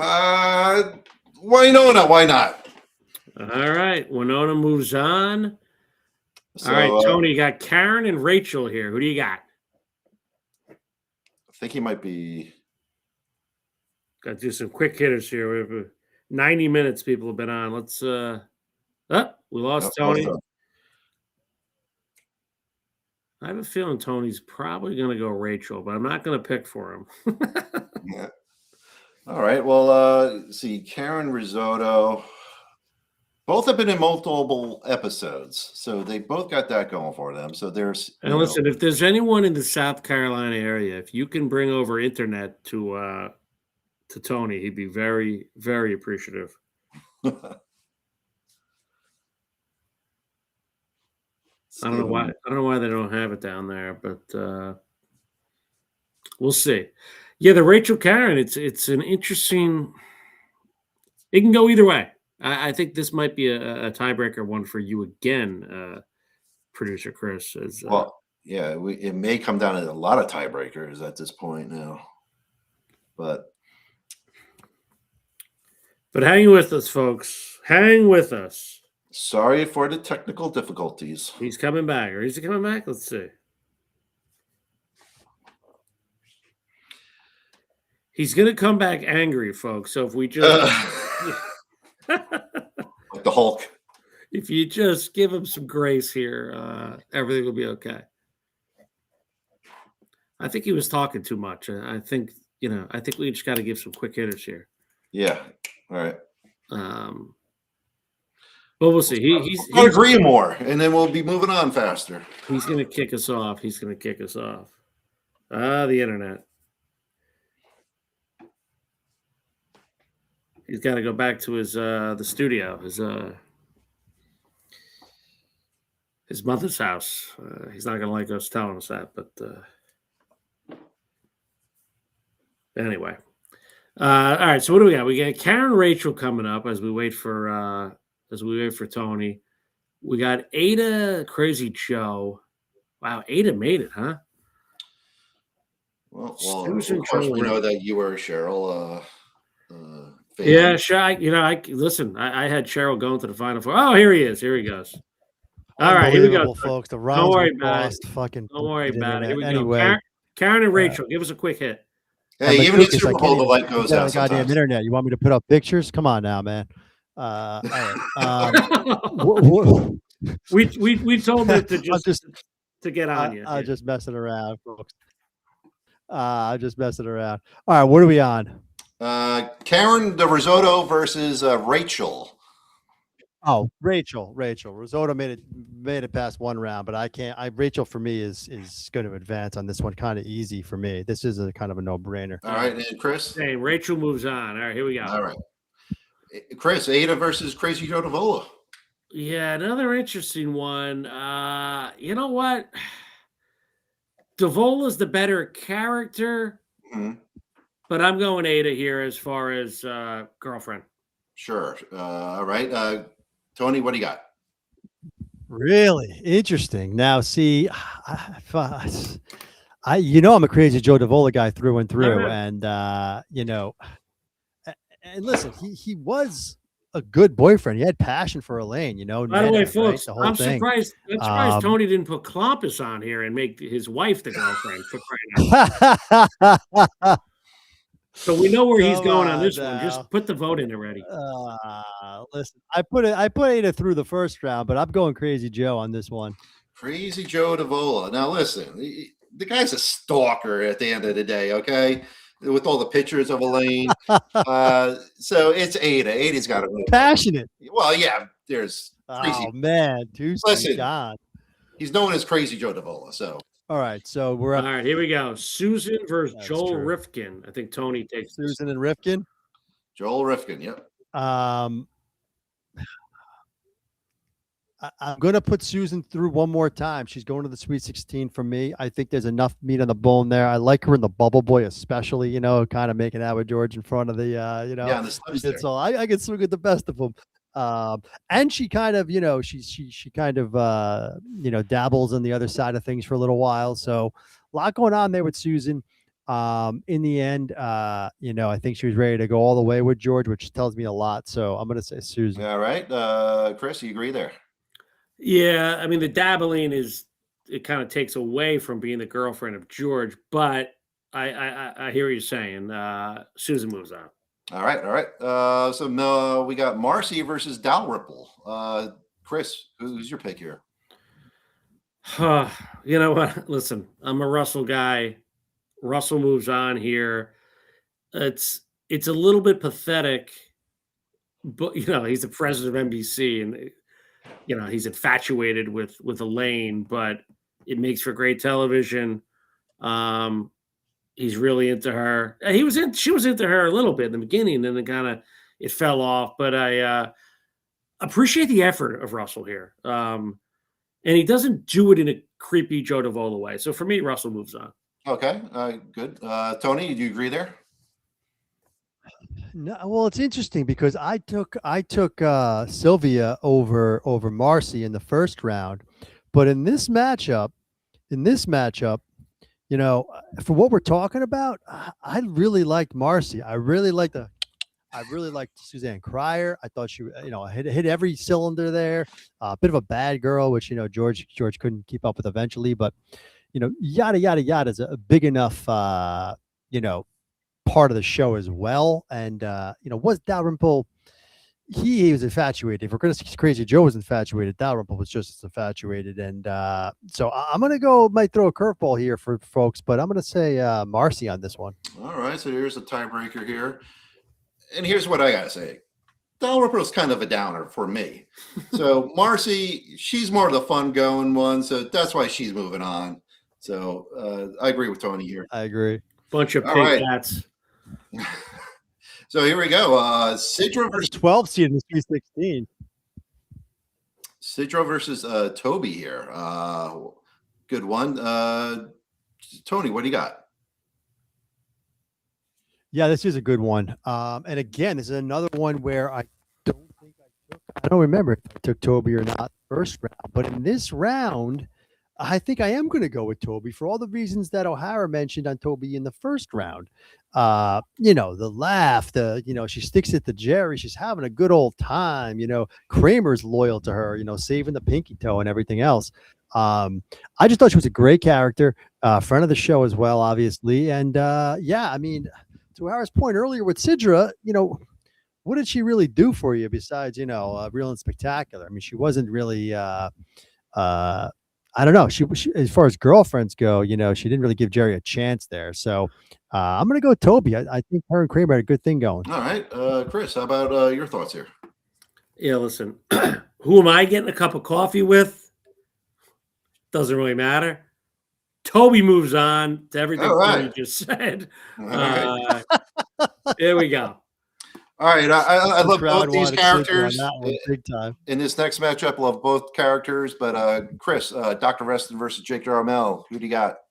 Yeah. Hey, Dr. Reston, pack your bags. You're going back to Paris, baby. Jake Jarmel moves on. Tony? I'm going to make it quick. I'm going to say the same thing. No, I would. An all-timer for me. I would agree too. How about this one here? When he goes, "But I'm out of here." I love that point he does.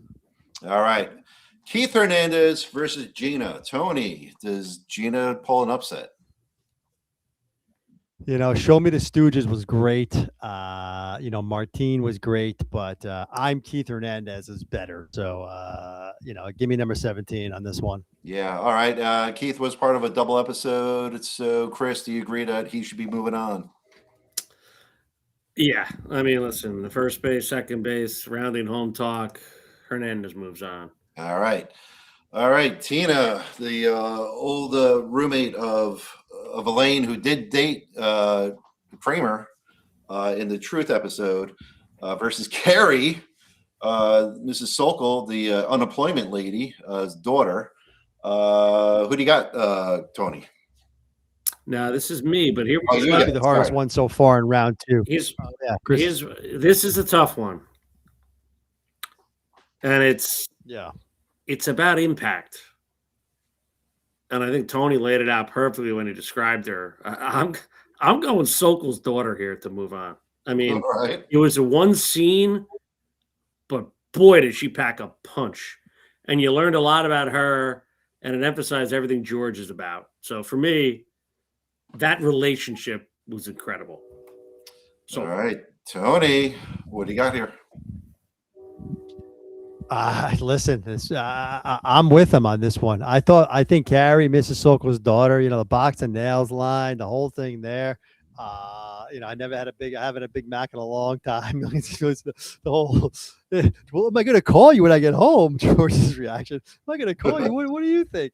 Yeah, I think this is might be considered an upset by some, but in an all-time episode with an all-time character. So she's going to move on for me. When they're in the car, she does invite George up, so she was interested in him. All right, Mulva that he doesn't do. Mulva versus the beautiful lineswoman Laura. Wow, this is a good one. Tony, what do you got here? This is a good one, and this is going to be difficult for me. Both friends of the show. I'm going to take Mulva. I'm not going to go too far into it on that one. I think the lineswoman, great character. I'm kind of swayed me on this stuff I talked about earlier. She's a great character, but is she a great girlfriend to Jerry? I mean, she is helping him out a bit, I suppose. But in the long run, I think Mulva kind of sticks with you longer, and she has it all. And not knowing her name, it's just one of the all-timers, and then obviously Dolores. So I'm gonna go Mulva on this one. All right. Chris, is this in the seating, is this an upset or close match? Mulva moves on. I mean, you don't bring Costanza to your first date with the lineswoman. Enough said. All righty. The It Girl, Diane DeCon versus Pam, the girl with the scrunchie. So I mean, this is a 10-15 in round two. Yeah, this is an 8-9. This is a coin flip, to be honest. I don't know which way he's going to go. I know he's a Pam guy. To me, there's something about Diane DeCon. When she, again, I mentioned before, when she looked in his eyes and said, "Save the whale, George." If that doesn't melt your heart, nothing will. For me, it's the It Girl. All right, Tony, do you agree with that? You know what? I do agree with that. I mean, she's the it girl for a reason. I mean, the way George gets so excited, the hand the con, remember my name, the hand the con, remember. There you I go. mean, she's the it girl. You don't top the it girl. I'm sorry. That's huge stuff, and the whole process. And George loves the Walking Day date too, so that's big. Yeah, on the beach, the whole thing there. Both friends of the show, but I think the hand the con moves on. All right, so that brings us to Hunky Tony versus Isabella. These are two great guests of the show. Who's moving on here, Tony? Wow, this is getting tough. Damn, this is a hard one too for me. Both friends of the show. This is a real tough one. I keep leaning on Hunky Tony though. I mean, he's a 1 seed for a reason. Step off George. I mean, even George has a man crush on him. He's a mimbo. He fits in with the crew right away. Scaling rocks manana with Kramer. This is a tough one. I think Isabella, I don't even know who you are anymore. I'm Nelson. I mean, Tony's great. God bless her. But I'm going to go Dan Cortez, Hunky Tony on this one. All right. And Chris, how about you? What do you got here? I think I'm going to need your help here, producer Chris. I'm going Isabella, so break this tie for us. Wow, I thought I didn't have to do this, but all right. Listen, they're both kind of into themselves, very selfish in a way. But I just can't get past Dan Cortez. He does a great job here, so he's moving on as Hunky Tony. So that's the pick. All right. So that brings us to Angela again. The another redhead. She hit the parked car and sped off versus Audrey, who had the nose job. Who's winning this one, Chris? Yeah, this is a tough one, but I'm just looking ahead in the bracket. These are almost like sacrificial lambs based on what you two are thinking about Hunky Tony. But they deserve their day in the sun. And they're both friends of the show, of course. Incredible women. I just have a soft spot for Audrey. I don't know what it is. Peter Jennings had one, to Reggae Lounge, to, like I said, eating the pizza. She just felt like one of the, what you guys mentioned, Hunky Tony was one of the team.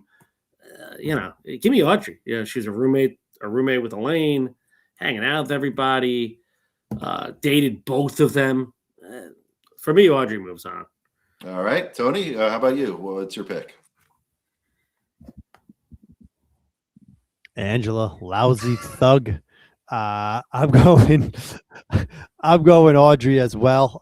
This is kind of a coin flip to me, to be honest, though. I mean, I can kind of go either way on that one, but I'm going to take Audrey. I think the fact that she got the nose job and Kramer went to the reggae lounge is enough for me. All right, from the same episode as Hunky Tony, we got Jane versus Marla the Virgin.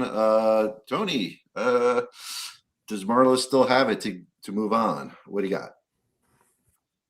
She does. She doesn't for me. She didn't have it in the first round for me, and she doesn't have it in this round for me. I had something about her that didn't really ever resonate with me. I think in this matchup, Jane easily wins it. I thought the last one was very tough for her to get by the cleaning lady, but I think in this one, this is a no-brainer for me. I don't know. This is kind of a Marla made it in one round as a 14, and that's as far as she goes in my book. Chris, how about you? Do you agree with that? Yeah, for you women March Madness fans, this is like UConn versus Syracuse the other night. 65-12 at halftime. Jane moves on. Not even close. All right. Donna Chang, the fake Chinese woman versus Aaron, the close talker. Chris, who's moving on? This is a tough one. But I got to stick with my guns and stick with my principles here. I think Donna Chang's the better girlfriend character. Again, giving advice, picking up the phone, talking, meeting Jerry. For me, Donna moves on. We get it. Aaron's funny, but I'm not choosing the character in the show. I'm choosing them as a girlfriend or boyfriend. So for me, it's Donna. Very good, Tony. What's your choice here?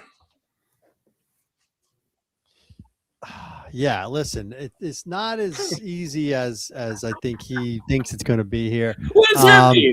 I mean, I don't know what that means. I think you think I'm taking Aaron because I was big on him Yes. last round, but in this matchup, it's a little different to me. I just think I didn't think Olive had enough. I mean, I don't even know if Olive was really dating Kramer. I mean, she was just scratching his back. Kramer brought her flowers In one this night. respect, though. Olive, what the hell are you talking about Olive for? Yeah, he was happy. Donna Chang. Because I'm saying he advanced Oh. past her on the first one. I saw that. I don't see him advancing past Donna Chang. I think Donna Chang pulls enough in this one. Pacific Rim, even though it turns out not to be, is a great line. Get, like you said, the involvement with the parents, which I'm a sucker for. You might want to think about changing your name.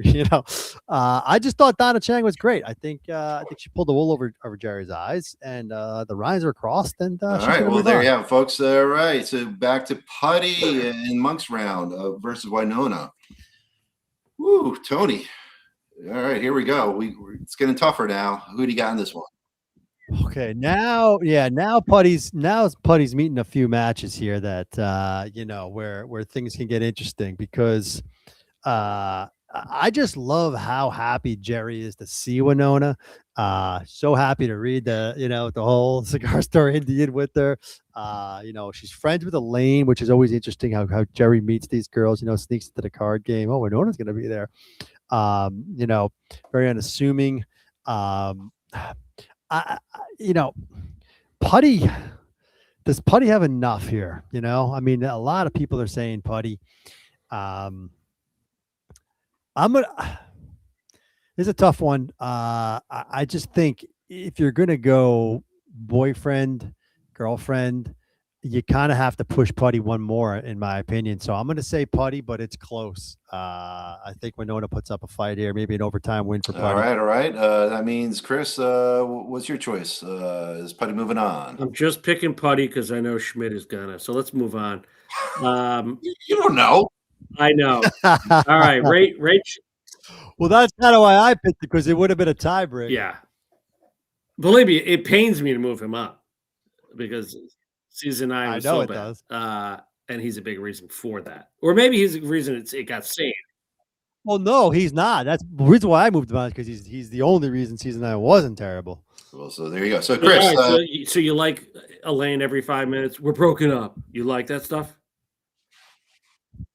Okay. No, I didn't like that stuff. Anywho, it's Rachel versus and I hated the dealership, but there's enough there to carry. Producer Chris doesn't want us talking smack about Putty, so let's move on.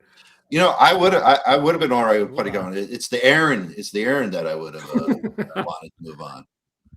All right, so I'm up for Rachel, Aida. Right. This is an easy one. I didn't think Aida should have even gotten past Cheryl. Cheryl could have been an upset here against Rachel, but Rachel moves on. She's the classic Jerry girlfriend. So yeah, 3 seed takes over this one.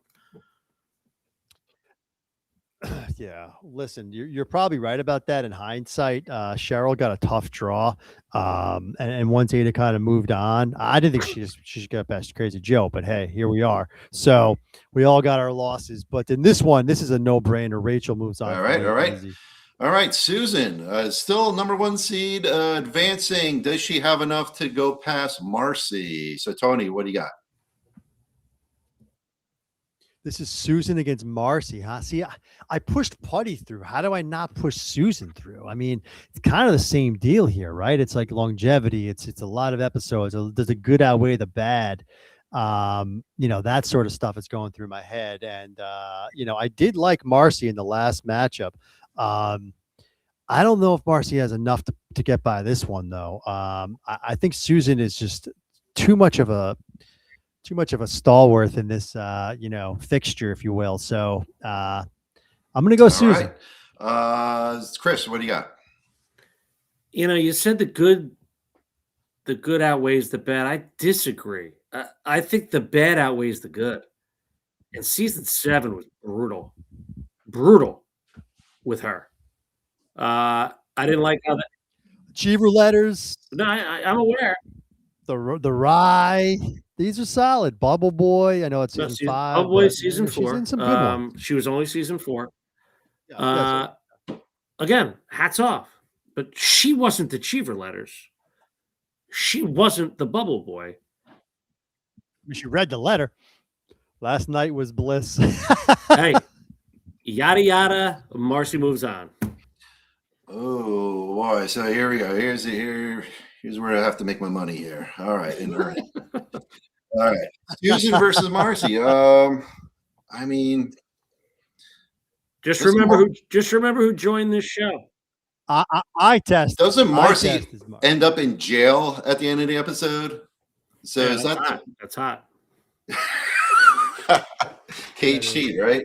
Conjugal Hey, visit. George, yeah, does like that because he did date a criminal in the prison. So, but that's not good girlfriend material. So there's a reason George got engaged, and it's because Susan is the better person. So she's moving on. All right. Oof. I could have seen Marcy move on there. I really could have. I really. It was a liked close Susan there. matchup, but Susan does move on. Now this is interesting. We both love these characters. Toby versus Jake Jarmel. Chris, who do you got?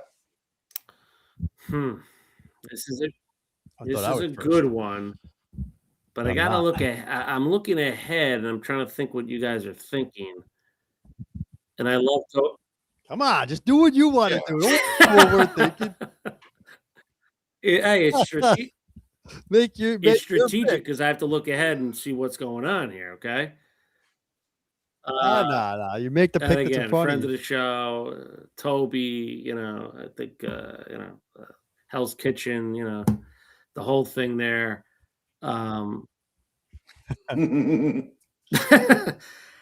Go back and watch that episode, or that might be on the outtakes. But anyway, listen. At the end of the day, Juicy Fruits, Jake Jarmel, the glasses. I think Toby could take Susan, but I think Jake definitely does. So I'm moving Jake through. How about it, Tony? Jake moves on. I agree with that whole assessment because I think whoever wins this will probably knock Susan out. But in my opinion, it's Jake Jarmel. I don't use my exclamation point as haphazardly as you do. I mean, that's enough. All for right, me. very good. All right. Manute Bowl. Check out that. Two characters that are in the same episode against each other. Keith Hernandez versus Carrie, Mrs. Sokol's daughter. Come on, Chris, who do you got in this one? Listen, why I love March Madness is the Cinderella story. And to me, Mrs. Sokol's daughter is Cinderella. She moves on for me here. All right. Tony, do you have a rebuttal there or are you agreeing? Well, it's interesting because we found out her name, but her name is Carrie, but we just know her as Mrs. Sokol's daughter because you got to take it as a tandem, right? As O'Hara mentioned, seeing the picture of her. This is your daughter. Take it away. Just take it away. Where do I sign? I mean, it's an all-time episode, so it is interesting. They're both in this, but to me, George in the car with her is all-time stuff. I mean, back and forth, the whole when she goes in for the kiss and everything. We'll call you as soon as I get home. Listen, I think upsets are what it's all about as well. In the end, Keith Hernandez with the smoking and everything else. I think he really, he kind of did Jerry wrong, in my opinion. He was supposed to be friends with him. So listen, I'm going Mrs. Sokol's daughter as well. She got 2 dates out of George before she dumped him, and I think that's enough for me. So big upset. Oh yeah, right she did there. want to see George do better. So she has her standards. So all right, there we go. Mulva versus the It Girl. Tony, who's moving on? This is a tough one. I said it a lot, but this really is. I thought this is a real tough bracket. The Mulva, Laura, Diane DeCon, and Pam, kind of all there. All of them deserve to be moving on here. I keep going back to the It Girl, though. I mean, you call her the It Girl for a reason, and the fact that she remembered George's name, to me, is one of the all-time scenes of Seinfeld, especially watching it live. The Marine Biologist is obviously an all-time episode. At this point in the bracket, you're going to start. That's going to come into a much bigger factor, probably. I'm going Diane DeCon. That's where I'm going. Save the whale, George. Save the whale. All right, Chris, over to you. What's your pick in this one? Yeah, listen. She told me, what was it? What was her line at the end? George said she told me to take a hike, and I took the bus over. Whatever it was. Yeah. Listen, not to be a broken record. Save the whale, George. Wow. All right. I thought I was going to be a tiebreaker there, but okay. Hunky Tony versus Audrey. Chris, who's going? Who's going on? Another upset here?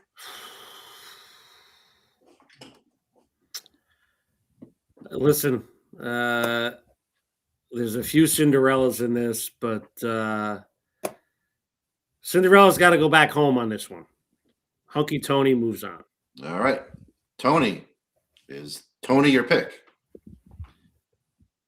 Yeah, I think I can jump off that balcony and not get hurt. I mean, come on, that's a no-brainer for me. Audrey made a nice little run to the Sweet 16, but back. All right, can we have a stall matchup of Hunky Tony versus Jane? Who's winning this matchup? Jane versus Donna Chang. What do you got there, Tony? Yeah, I'm still surprised Donna Chang kind of snuck all the way through here, huh? I know I just picked her, but I'm not picking her here. I just think Jane, the flinty voice, the end. I still paper goods, you jerk. Jamie Gertz really plays that part well. Won that 100 number, the whole thing there. I just don't think Donna Chang has enough. I mean, she made it this far. I'm impressed, but I think Jane moves on. Okay, Chris, how about you? Is Jane your pick too? Yes. Listen, it's March Madness. She's young to the Atlanta Hawks. She's dribbling on. So yeah, those two are gonna meet up in the Elite Eight. So let's get the final eight here. What do we got? Let's see. Oh, here we go. Putty versus Rachel. All right, Chris, that's you. Who are you picking here? It's Rachel. I think I voted against Putty from the jump, and I get it. He's an established boyfriend in season 9, but again, everything I hate about season 9, he's a part of that. Yes, Arby's is great. Yes, staring on the plane is great, but at the end of the day, Rachel's a part of special episodes in season 5. You know what I think about season 5. And there's some intensity there. And then there's some playful, go down the hall, shrinkage, like a lot of stuff with the friends and going away and Jerry having to support her. And then finally them breaking up and then even Steven and I'll find someone else. Rachel moves on. All right. So Tony, what do you got here? Rachel, look at this. My t-shirt shrunk. I mean, unbelievable. Listen, that's just Jane driving off middle of the night. I mean, I'm not gonna tell her about your shrinkage. I mean, like O'Hara said, I mean, she's in some all-timers, the Raincoats, the Hamptons, the opposite. Went on a few dates with writer Peter Melman, went to the Allman Brothers concert with him. Friend of the show. Listen, I got Putty this far, and there was a reason, but at some point, I think to O'Hara's point, the bad does outweigh the good, and this is that instance. I think Rachel moves on here. She was in a lot of episodes, and she carried them really well. I'm fine with that because at the end of the day, Putty's a Devils fan, so I'm glad he's gone now. Yeah, and Boo Boo Fubu, yeah, she still lives with her parents. Great point. It's a common theme, as does George. So. Did Larry David live at home with his parents for a while? They do a lot of that. So interesting. But anyway. All right. Look at this. We got 1 versus 2 here. So Tony, is it Jake Jarmel or Susan? Listen, this is chalk. And I think this was, you can't, it's hard to argue how this panned itself out, but to me, this is a no-brainer. Again, I pushed Susan pretty far. I pushed Putty pretty far. There were 1 seeds for a reason. But talk about being in a lot of episodes and talk about really delivering. I mean, nobody stuck it to a lane like Jake Jarmel. Like you didn't say hi to him, then she has to go say she didn't say hi to him, and that's a bigger thing than not saying hi to him. Screws him with the Juji fruits. I mean, again, haphazardly as you do with the exclamation points. Loved him as a guest as well. That sways me a little bit. Jake Jarmel moving on to the final 4. How about it, Chris? Are you agreeing with that? Bingo. Jarmel moves on to meet Rachel. And let's hit the other side of the brackets here, folks. Oh, this is me. Oh, Yes. Start us off with Sokol's daughter versus It Girl. Oh God, I wish this was the championship. Is what I'm actually thinking. Whew. This one I need a second. This is again. I have no idea where you two are going here. It's almost a flip of a coin situation. I'm trying to take a step back and think about impact. Right, talk about that a lot. What's the impact? And they're both really impactful. They both kind of bring out different things in George, which is fascinating. But in the end, George is George, if that makes sense.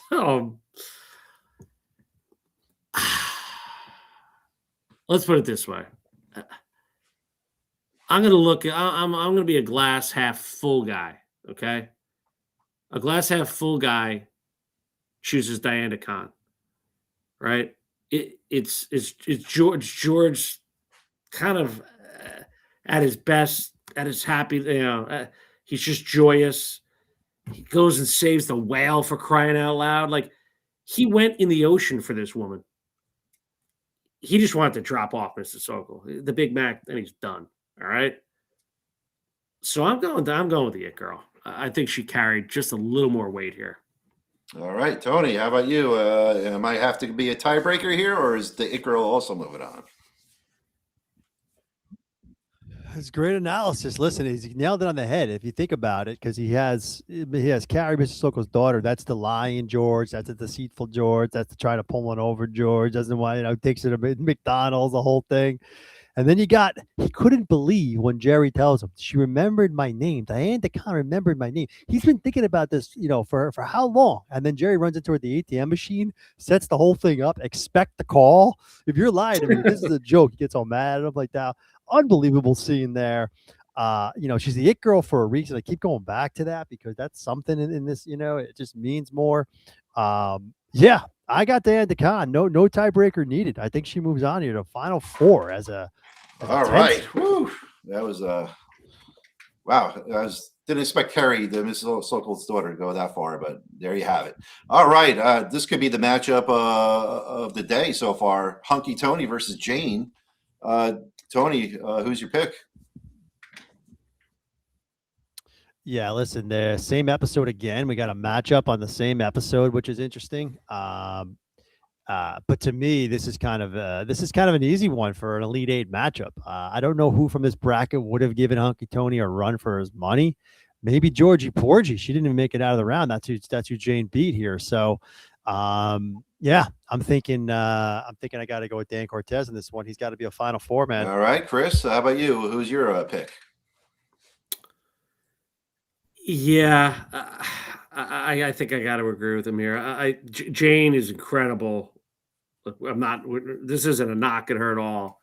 And I think this bracket, to be fair, was a little softer than the others, which pushed these guys along. We know Gail Cunningham was injured and couldn't get her in here.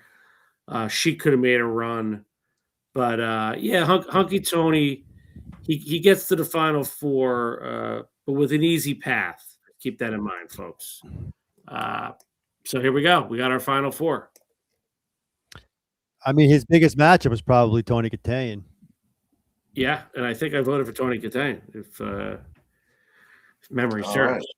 So let's start off on the West Coast side. Rachel versus Jake Jarmel. Chris, who's winning this one? Yeah, fun matchup. I think both of them were in 3 episodes, if I recall. I don't know. That's about right. About right, yeah.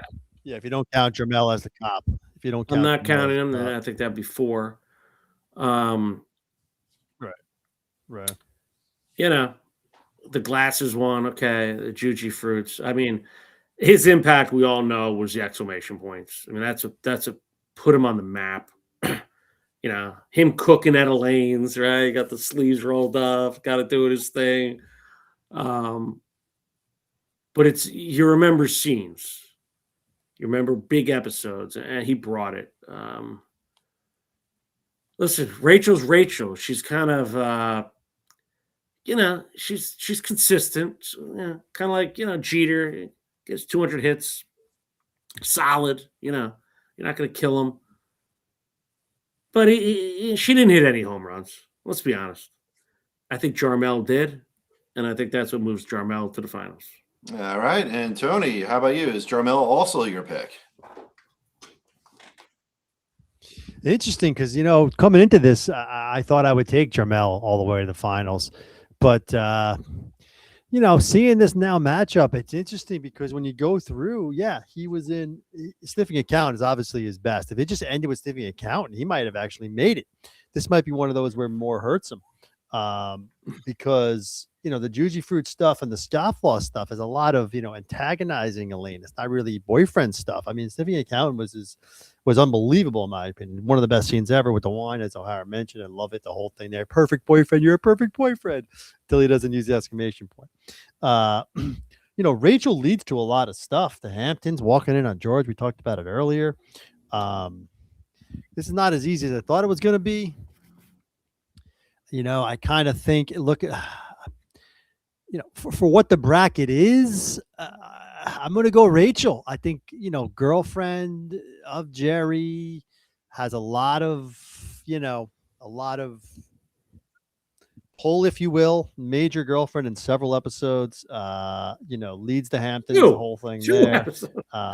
So several.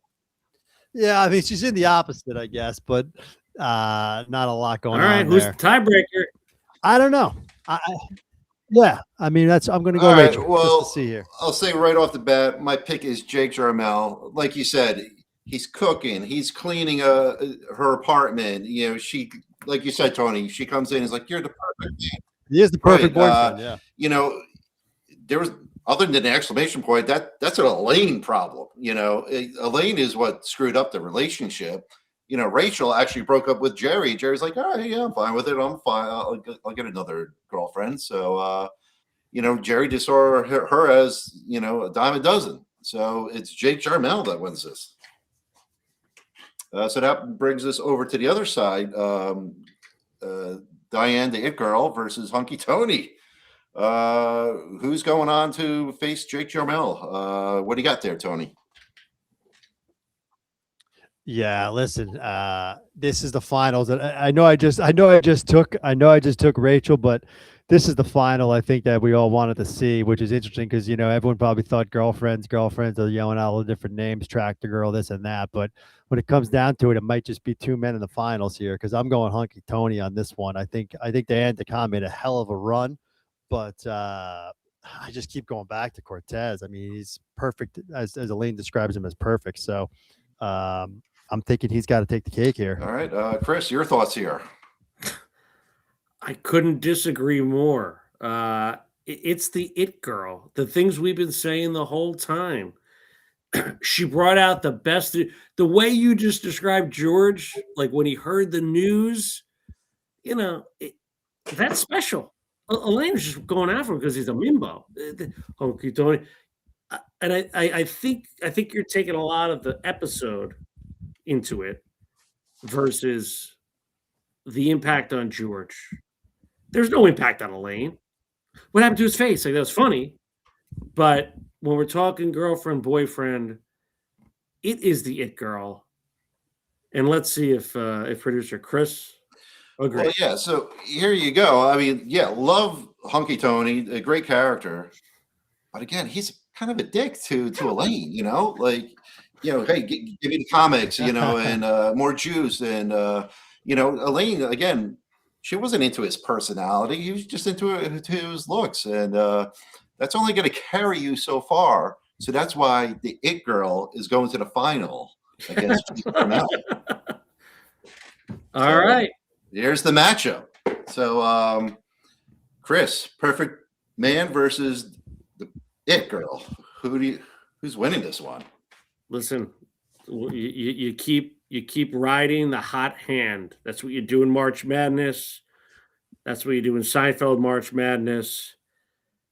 I love Jake Jarmel, But Diane DeCon, when you're called the it girl, end of story, period. She gets my vote.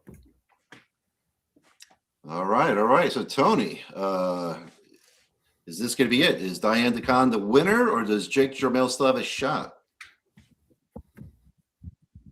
It's interesting because everyone's got their own criteria in this thing, huh? It sounds like, everyone's got their own ideas of who should be what and why. We're taking episodes. Were they actually really a good boyfriend or girlfriend? Were they loyal? Everyone's got coming from the takes. guy who did the selection. Crowds